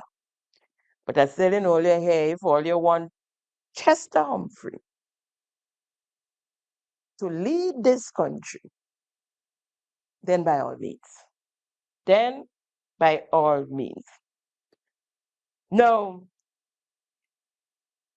Anani Bulda pointed to weaknesses. Now, he is political analyst, right? weaknesses in both major parties, according to him, suggesting lazy candidates could lose their seats, and singled out NDC MP Lennox Andrew as the worst candidate on island. That's the man that gave NDC their slogan. And I don't know how he could do that. He is the man that gave them the slogan, things happening. Ask anybody in his constituency, and they would tell you, things not happening. I've seen a gentleman from that constituency, I've probably seen half a dozen lives from him, speaking about what's going on in that constituency and not wanting to hear or see anything to do with Lennox Andrew. Nonetheless, let's continue. So he said he's the worst candidate on the island. In an article written by Royal Titus, according to Titus, Buldel's analysis aligns with recent prediction by pollster Mr. Justin Pear and an editorial by the New Today newspaper, both suggesting no party will secure an outright majority. But to be honest, what Dr. Justin Pear said was if the election was called then, which was in October, Dr. Pear's research, his polling suggests that NNP will win 7 seats, NDC 6, and DPM 2. Buldal revealed on the talk show the movement's growing influence, stating he had attended DPM meetings where he witnessed supporters from both traditional parties. Buldal, as political analyst, spoke of DPM's appeal to youth voters who, and I quote, have no loyalty to the parties and are making their own decisions. This is the same Buldal who was part of Peter David's team when Peter David was vying for the leadership of the NNP, when they touted how popular they were amongst the NNP executive and delegates, and they had everything on the wraps. Here's Kennedy Buldal. What Kate already says, she not taking part. She don't handpick nobody. Yolan says she don't handpick nobody. St. David said they don't handpick nobody. Karen don't handpick nobody. Chong don't handpick nobody. And what make it bad? Gabriel say he don't handpick nobody. Well, you have the numbers you need. You understand?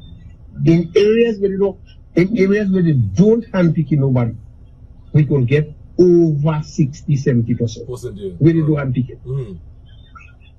But in areas where they handpick it, like St. Patrick's East and West, Miss Waljan constituency,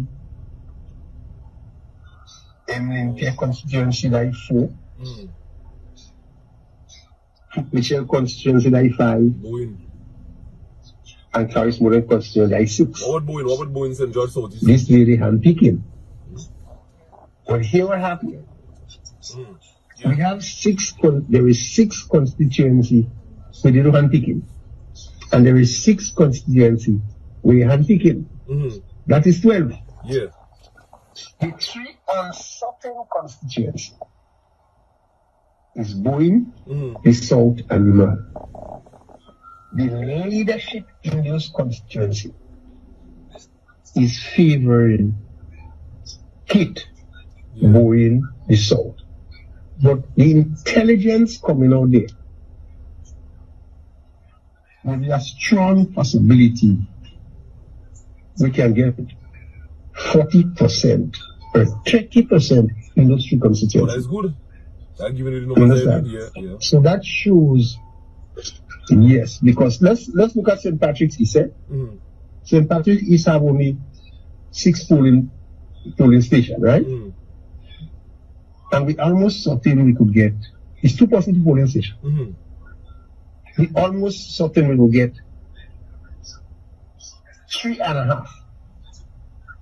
So that leave you with 2.5 Mm-hmm. to Kit Mitchell. You will get 2.5. Yeah. But very advantage for Kit is that when they selecting people for the constituency branch, it's about 5 people. Mm-hmm. He can get over 60%. So the point is that if we get 7 people in the different polling division, Mm-hmm. he going to get 2 and 2 4 and 1 5. We get 5. So although we're leading by 2 Mm-hmm. in St. Patrick's East, when he take the 5, if you get the 5, it will still lead us by 3 votes. Oh, But that is not a big margin, you understand? That's It's not a big not a margin. big margin. Because you have to take into consideration the undecided and who would come on the day and the people are the silent voters. You have to sort of which direction to go. Yeah, we could always make up for it because the three biggest constituencies is Carriacou, St. David's, and Uran constituency. Mm-hmm. Understand? Yeah. Uran didn't have the most delegates. St. David's a big constituency. Mm. Carriacou is a big constituency. Yeah. You understand? Mm. You know that big constituency is in the south. Yeah. You understand? So because those big constituency favor Peter, and we could still get about 20 to 30% in the south, it gives us more than an even chance and get about 30% in one constituency. Yeah, but would keep trying to Because block, even when we would he try to check block him? when we check in St. Andrew's notice, right now, based on our intelligence in St. Andrew's notice, only 2 or 3 people we don't know about in St. Andrew's notice. Copperhead wife and the wife. But Copperhead wife, you can't trust her. Mm. She always says she like Peter, but if Kit Mitchell going, she would have voted for Kit Mitchell. Yeah. And the day that could But change. you don't know. That could change. You know, because Copperhead and Peter is really good friends. Mm. But she come out in Happy Hill, Copperhead wife come out in Happy. Oh, okay. You understand? Yeah. And my possible, I tell she meet Peter, you know, say Peter watch. I support you know, I say Peter no back on that. No back on that, that games. Yeah. She come out in Happy. You understand? Mm-hmm. Mm-hmm. So we always be very conservative in our calculation. Very conservative. This morning I spoke with him this morning, right? Very conservative. For the But morning, we stand with in good spirits. Hey? I spoke with him this morning, right? He's in good spirits now. I sent him some information that I got from a Peter. Yeah, actually upbeat. Yeah, you're beat. The upbeat because, but the point is that he's still concerned on the last. They can come with delegates, and Kit could have his own delegates and just tell Lorena Rajan that is what he wants. Yeah, that is the problem with the delegate thing. That is the problem with the Go delegate, ahead. you know. Because I think he wanted the delegates to sometimes this. I feel he could go as far. Didn't he want the delegates to this 3 days before the As far convention? because That was days before the planned NNP convention. But I guess we'll never know what all this intelligence they got because hours before the convention, Peter David cowardly pulled out. Now, nothing KB said there is new to any convention or general council or wherever when you pick in delegates and well, mostly convention because that's when the voting takes place. And you, as I say, you campaign amongst the delegates, you go from constituency, you check because you want to win, right? David knows about that well. That convention that they were planning, he had it well set up. And as a matter of fact, the only thing that saved the brand then was the fact that they did not win the treasurer position in that convention. Sylvester Quallis went up for the treasurer against Bernard Isaac in that convention. Sylvester Quallis was on Peter's side then. Probably still is, but he played the game well, right? Now, because I would say, because I was on the Tillman Thomas faction's side, the side, won the treasurer. And the treasurer knows the amount of members, financial members, card-bearing members, and could, because of that helped. That helped. And it was that saved us, and that convention. He won all the others, most of the other positions. And so that is why they were able to ridicule and verbally abuse Tillman Thomas at NECs, at National Executive Councils, with him sitting there, saying nothing and acting all passionate when he speaks. He said to me one day, I was staring him straight in the face, he said, and he's trembling. And he said, you wonder why I'm trembling like that? He said, I'm passionate. There's no passion. There's no passion. We know what that was, right? So he pulled out Colin Fowle. You doing your thing underneath. You heard KB, who said they ain't checking, they ain't picking no delegates, and who said they ain't picking, and we have how much percent there. It means y'all were doing your work as well. Meet the lady on the floor. What do you think? He knew. He saw it. You see, what Django said, he was in good hopes. And KB said, yeah, he had to be in good hopes. He know he went in the thing. Yeah. But he couldn't face the fire. So he ran. He ran and hid behind some frock as he accustomed to doing. We do Glennis, right? By the way, I hear she's a member of the DPM. Some women have battered wife syndromes forever. No matter, no kind of help would, take them out of it. But to each his own.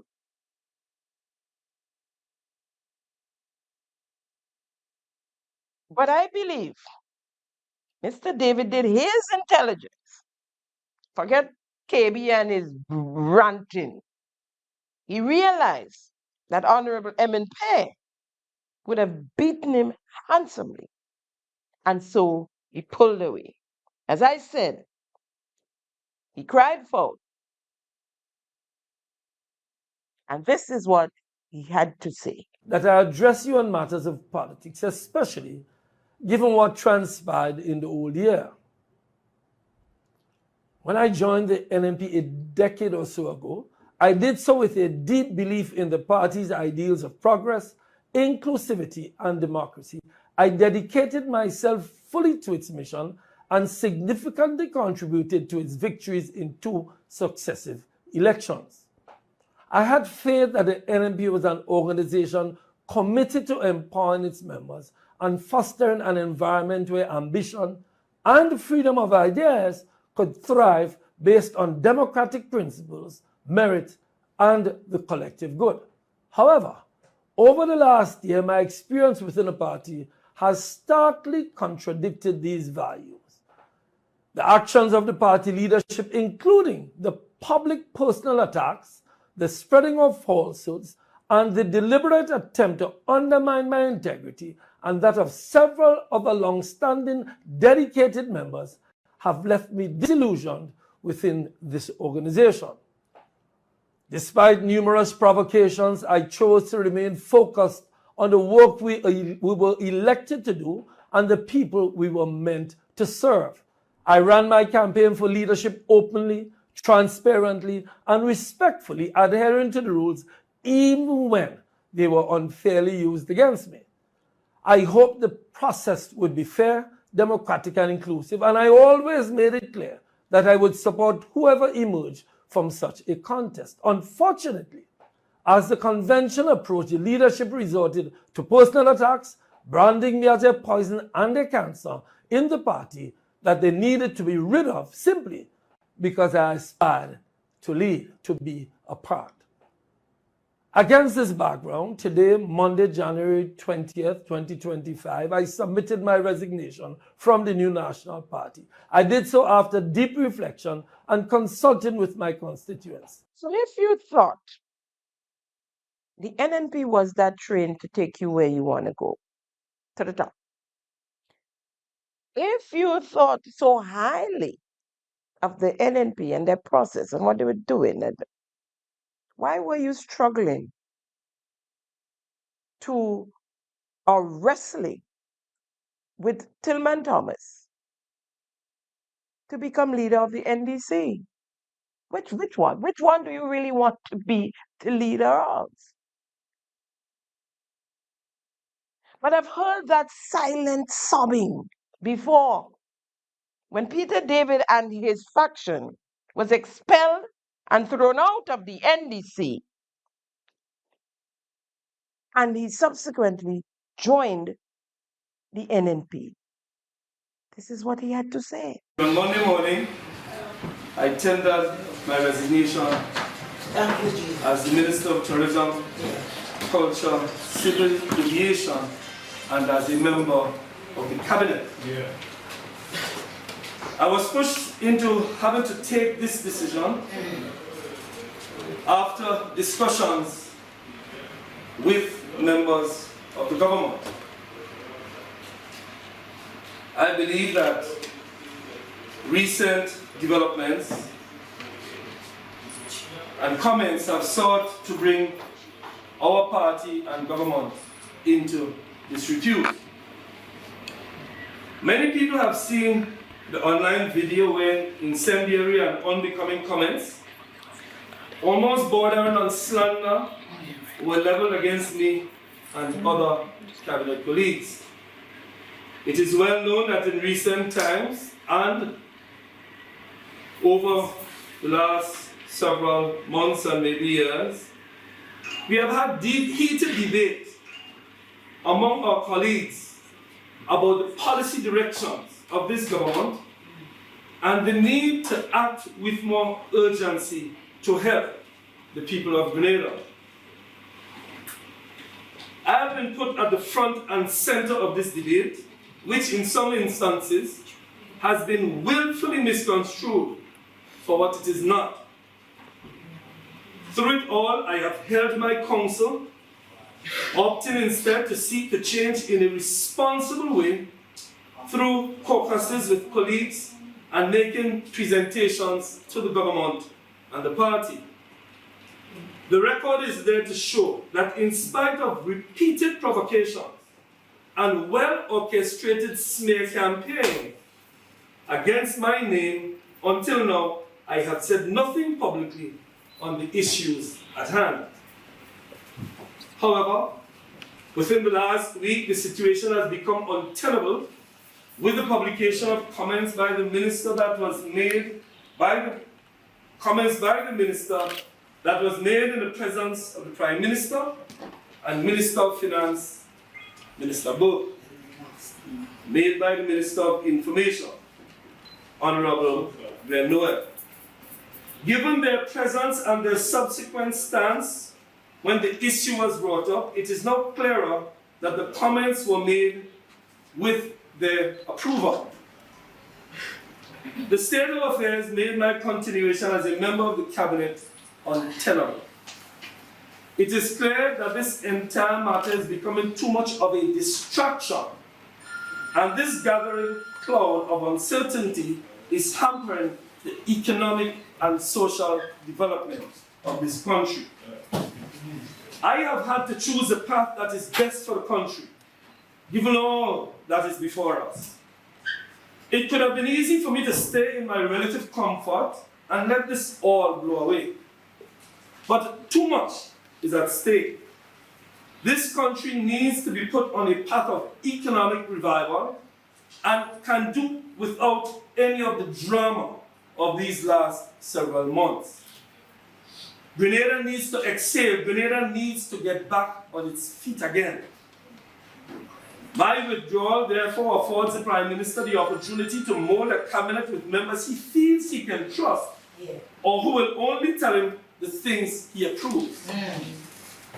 This is a matter of conscience which I felt I must act on, and will leave it up to other cabinet colleagues who have been similarly maligned and unjustly characterized to deal with it in their own way.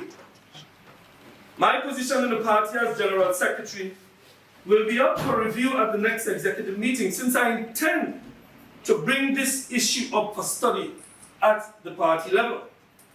It is my view that there might be issues for disciplinary considerations at the party level. I remain committed to the party, to the National Democratic Congress, and steadfast in my representation of the people of the town of St. George. Yes. Yeah. The people of my constituency can rest assured that I will continue our current thrust to push on the issues of housing, land redistribution, and jobs. I will make a full and comprehensive statement on all matters when I address my constituents and seek their further guidance at a meeting later this week. I beg for you members of the media to let this statement stand, as I will not take any further comment until I've had time to consult further with my colleagues, to report to the party executive and seek the counsel of my constituents. But in closing, let me say this. We have to lift the quality of the political debate rather than trading in personal insults, fear-mongering, and sometimes downright slander.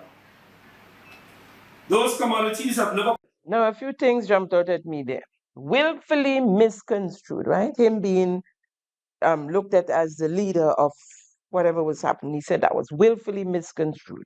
Because, of course, you know, he never wants power. He doesn't want power, right? He spoke of the drama. Who started the drama? It was you, Peter David, who didn't think Tillman Thomas should be the leader of the party. And it was you who stated that you never go into another general election with Tillman Thomas, the peasant boy, as your leader. You started the drama. 50 million Frenchmen can never be wrong. Always the victim, never the villain. History has a way of repeating itself. Third time, the charm. And this is why the unity card is laughable. The new and fresh political party is hilarious. 50 years of Peter David, Chester Humphrey, Derek James, and those guys are the same old politician with the same old politics. And their mission to get to the top, their mission to be in charge of this country again, only this time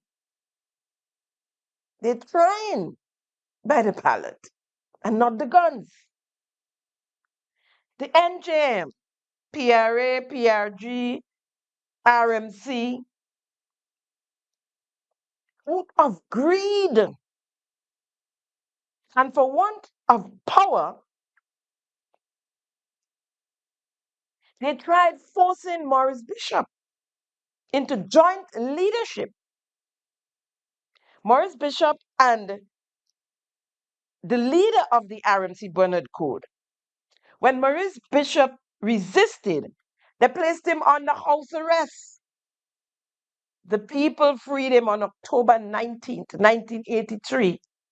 And Maurice Bishop went to Fort Rupert, now Fort George, where he, along with members of his cabinet and friends, were gunned down in cold blood, assassinated by members of the PRA under directions of the RMC. Under the orders of Colonel Ewart Lane, his words in the court, he took the blame. He said it was him who ordered the soldiers to assassinate his colleagues.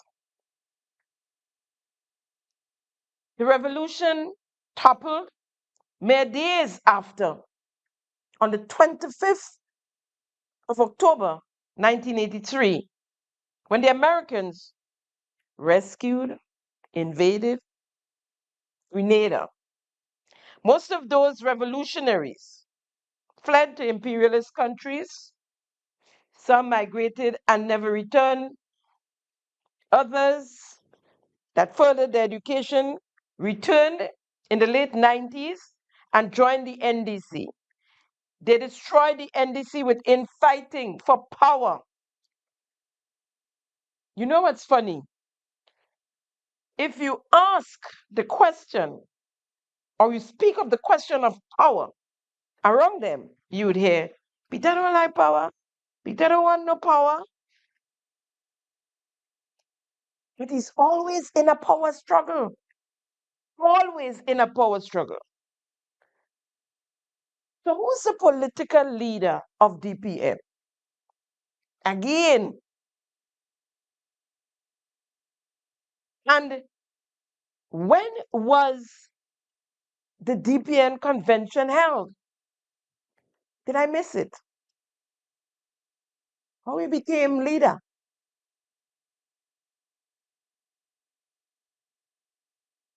And now it's time to destroy the NNP and MLNP. So all this talk of Archangel Michael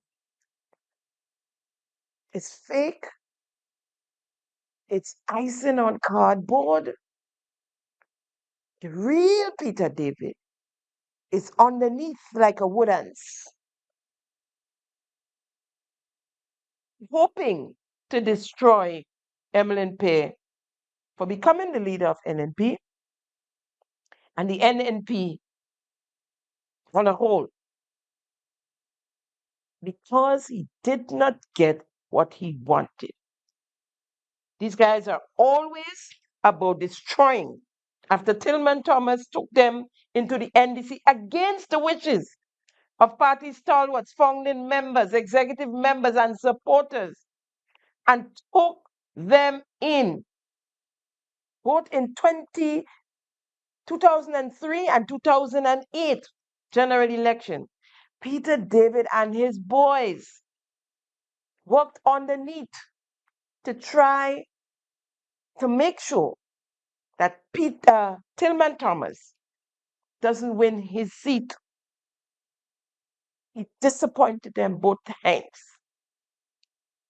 In 2008, by the skin of his teeth, it almost worked. And they thought they had it in the bag. They gathered in what they call the media center at Royce Point Inn, preparing the mics and preparing the backdrop and everything to name Peter David Prime Minister of Grenada. And the last minute, Tillman Thomas pulled through. And so going in to office in 2008, it didn't take them long. They busted at the seam from about 2010, working underneath to try and unseat Tillman Thomas. But they had another thing coming. They had another thing coming. He's not going to go into another election with a leader as a peasant boy. Now, a peasant is a member of a class of agricultural laborers who work the lands and are low social rank, small-scale farmers in rural areas, often with a focus on subsistence and community, but can also have derogatory meaning, implying an unsophisticated person.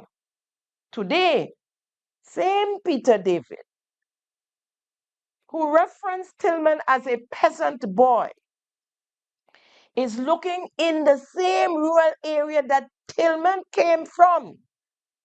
St. Patrick West, but he ran for St. Patrick East. Those two constituents are his main focus in winning, so we could negotiate with him for prime ministership. Yeah. So he's coming to you, the peasants of St. Patrick, both East and West, to vote for him to become the next prime minister, because he just wants to be able to bargain. So I guess they'll work underneath and make sure that NDC only gets 6 and NNP only gets 7, and we would need them to bargain. You have another thing coming. Chuk Jody. Chuk Jody.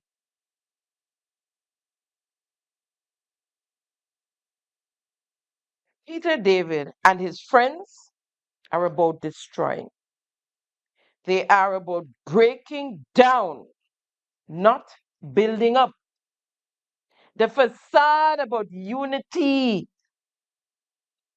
and all the niceties.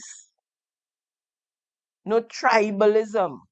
Let me tell you, when Peter started his nonsense inside NDC, I hear that word tribalism, I get dizzy, I'm tired hearing. It was no thing. We need to stop the tribalism and tribalism and tribalism. But he come out and he have a party and the party have color. All icing on top of cardboard. I pity the ones of you who don't know and believe he's genuine. I say they are like woodens, working like woodens to destroy Emmeline Pear, Kate Lewis, and the NNP. Why? If you're about unity, form your party, bring out, let the people know your ideologies, what you're about, your core values, your vision, your mission, and work hard. Boots on the ground, as Tevin would say, to build your party, to grow your party, and let the people see how genuine you are and give you a couple of seats. But only because Emmeline Pear was the chosen one. And don't tell me about chosen and they gave her the party, because they gave Deacon Mitchell NDC and they gave you, Peter, DPM. Deacon Mitchell was handed NDC. The people inside of NDC who was vying for leadership, like Philip Telesford, Persuader, Adrian Persuader Thomas, I think Cynthia Dotted was trying to make a go at it at one point. They were asked to stand down. And when in a meeting with executive members, Deacon Mitchell was asked if he would be deputy for Nazim Buck, because they realized he wasn't experienced in the politics enough to run this country, and it's unfolded beautifully in front of us now. And they said to him, would you be deputy? He said, I'll be deputy to no one.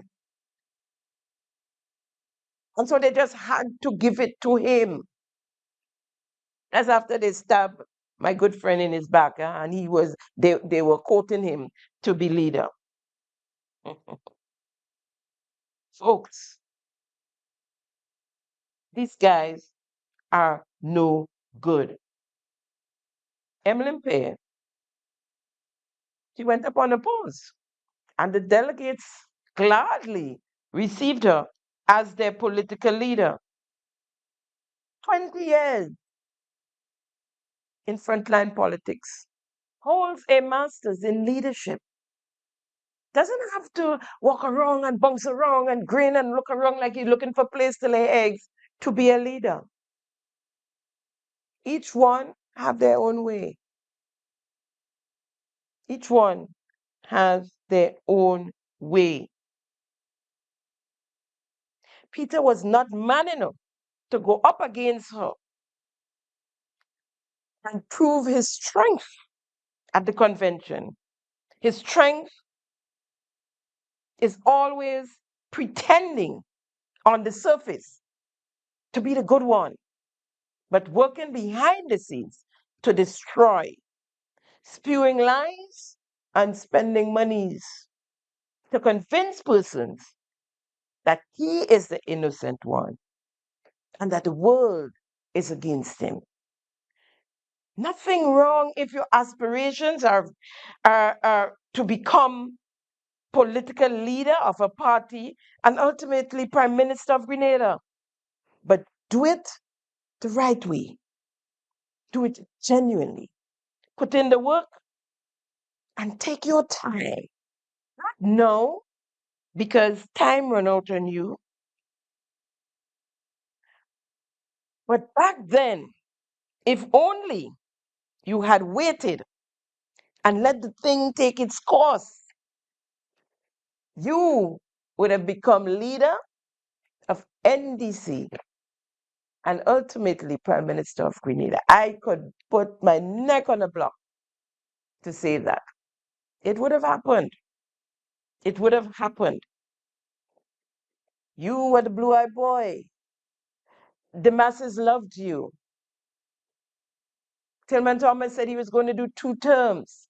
You ain't even let the man do 1. You ready to scramble him and take it away from him. You destroyed NDC with the infighting. Yes, you did. It took them till now to be able to lift their heads above water. You caused them to lose the 2013 elections because after that, after you were thrown out, you went underground, right? They forgot about country. All their energy was about fighting you. Yes, you said it. They were not doing what they were hired to do, voted in to do, because they had to focus on fighting you and your faction, on saving the brand.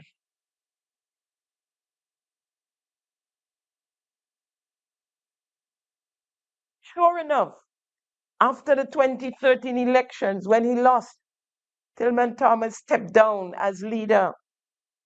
That would have been your chance. But you refused to go into another election with Tillman Thomas, the peasant boy, as your leader. Your words, Peter David, your words. So you organized a movement inside the NDC to remove Tillman Thomas with the NDC Women's Arm, with yours truly leading.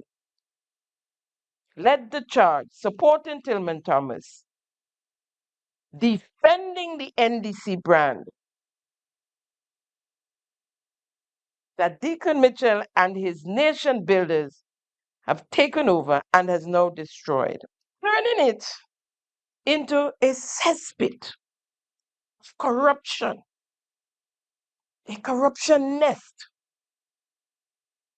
an NDC administration with no accountability, no transparency, no good governance, a failed government. Peter David took his movement into the NNP, and we all know there were no NNPites. It was only the reason to hop a train already en route to get where they wanted to go, to the top, with Peter David becoming leader of the NNP. Once Dr. Mitchell decided to step aside, he wasn't going to take that chance to wrestle Dr. Mitchell for the NNP. But he said it, once Dr. Mitchell said he wasn't going back, then he came forward. However, that did not work out, and Peter David took his movement and they moved on. No thought of remaining in the NNP to unite. Since you are the unity champion, Joe, and with nowhere else to turn, no train left to hop on, the movement was born, and I quote, "Every sunrise marks a shift. This one belongs to Grenada. A new identity, a new way to lead, a new way to serve, a model built with people, not around them. First, we question, then we organize, finally, we move. And today, we move together. Hashtag the movement Grenada. We move. But we've heard that slogan before, haven't we? Words spoken by Comrade Leader Maurice Bishop the night of March 12th, 1979, to the young teenagers, the young military-trained teenagers, as they prepared to overthrow Sir Eric Gairy on March 13th, 1979. Today, Comrade Peter David, using the exact words for his movement launch, the same words used by the new Jewel movement, with the same motivation, power at all costs, or at any cost. We move tonight, the words of Comrade Maurice Bishop. We move tonight, the making of the Grenada Revolution, a book written by Joseph Ewart Lane, the then Lieutenant Colonel, combat commander, in charge of the battalion, the gentleman who said to the court he was responsible for the assassination of his colleague, Comrade Maurice Bishop, members of his cabinet, and friends. They were gunned down, they were assassinated in cold blood on Fort Rupert, now Fort George, on the evening of October 19, 1983. May their souls rest in eternal peace. As we wrap up, I have a few questions. Question to the Prime Minister, Deacon Mitchell. What about the answer to the U.S. State Department on the storage of the raiders at the Maurice Bishop International Airport? Are you still waiting on technical guidance, sir? Did a Boeing C-40B Clipper land at the MBA last weekend? Is it linked to the U.S. request to install temporary readers at the MBIA along with human resource? I know you always say Grenadians are 8 days wonders and they just forget, so just stay quiet and they'll forget. And so this is how you treat our people. You travel in the world while we wait. You come back, you go while we wait. You don't seem to care. And Grenadians get quiet. But I'll continue to ask on behalf of a whole lot of people, trust me, a whole lot of people, a whole base. I'll continue to ask, what is the answer to the US on Grenada temporary storing raiders at the Maurice Bishop International Airport? Prime Minister, are you the agent for Beatbox in Grenada? And this thing came across and I'm just puzzled. So I said I would ask it because I really don't understand it. Folks, Beatbox is an alcoholic beverage made in the USA, packaged in the USA, and it's packaged like regular juice boxes, like Fruita and the likes. If you look on your screen, you'll see what I'm talking about. Now, in the Government Gazette, dated Friday, November the 21st, 2025, number 52, filing date the 31st of the 3rd month, 2025, Beatbox, name and address of applicant, Future Proof Brands LLC, 1023 Springdale Road, 14 East Austin, Texas. Name and address of agent, Mitchell and Cause, Units 14 to 16 Excel Plaza, Grandin St. George, Grenada. Class 33, alcoholic tea, Bassett beverage, namely hard teas, alcoholic mix. Beverages except beers, hard lemonade, ready to drink alcoholic beverages other than beer base. Put up a copy of the Gazette there. Now to the Minister of Education, David Andrew. Minister David Andrew, sir. Has there been any new batch of Imani recruited since June 23rd, 2022? Because we haven't heard of any. I believe the answer to that question is no, sir. Minister, then how do you explain to the people, Minister David Andrew, how is it your son ended up on the Imani payroll? Isn't your son Jevon Andrew at the University of the West Indies, Barbados? Minister. And why is he collecting the Imani stipend of $1,200 per month when he's not an Imani?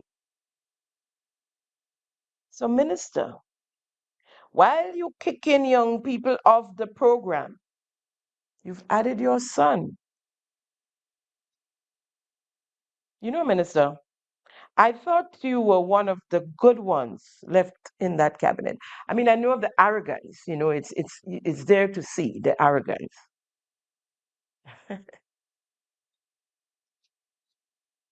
But then I should have known, because I was told about you being a public worker employed in the Ministry of Education, and that you would leave the government work to go drive taxi and tours, your side gig. I guess it's in your DNA, huh? Folks, that's a wrap on today's episode of Simon Says. It's always a pleasure conversing with you, trying to keep them honest. Thank you for joining us in yet another episode of Simon Says, where facts come first. I'm your host, Jenny Simon. See you next week, same time, same place, where facts come first. And don't forget to join us later on the radio program, the radio version of Simon Says 2.0. and WeFM Radio. See you. Bye. On Monday morning, I tendered. Thank you for tuning in to Simon Says. To ensure that you never miss an episode, click subscribe and make sure to turn on the notifications by clicking on the notification bell icon. See you at the next episode.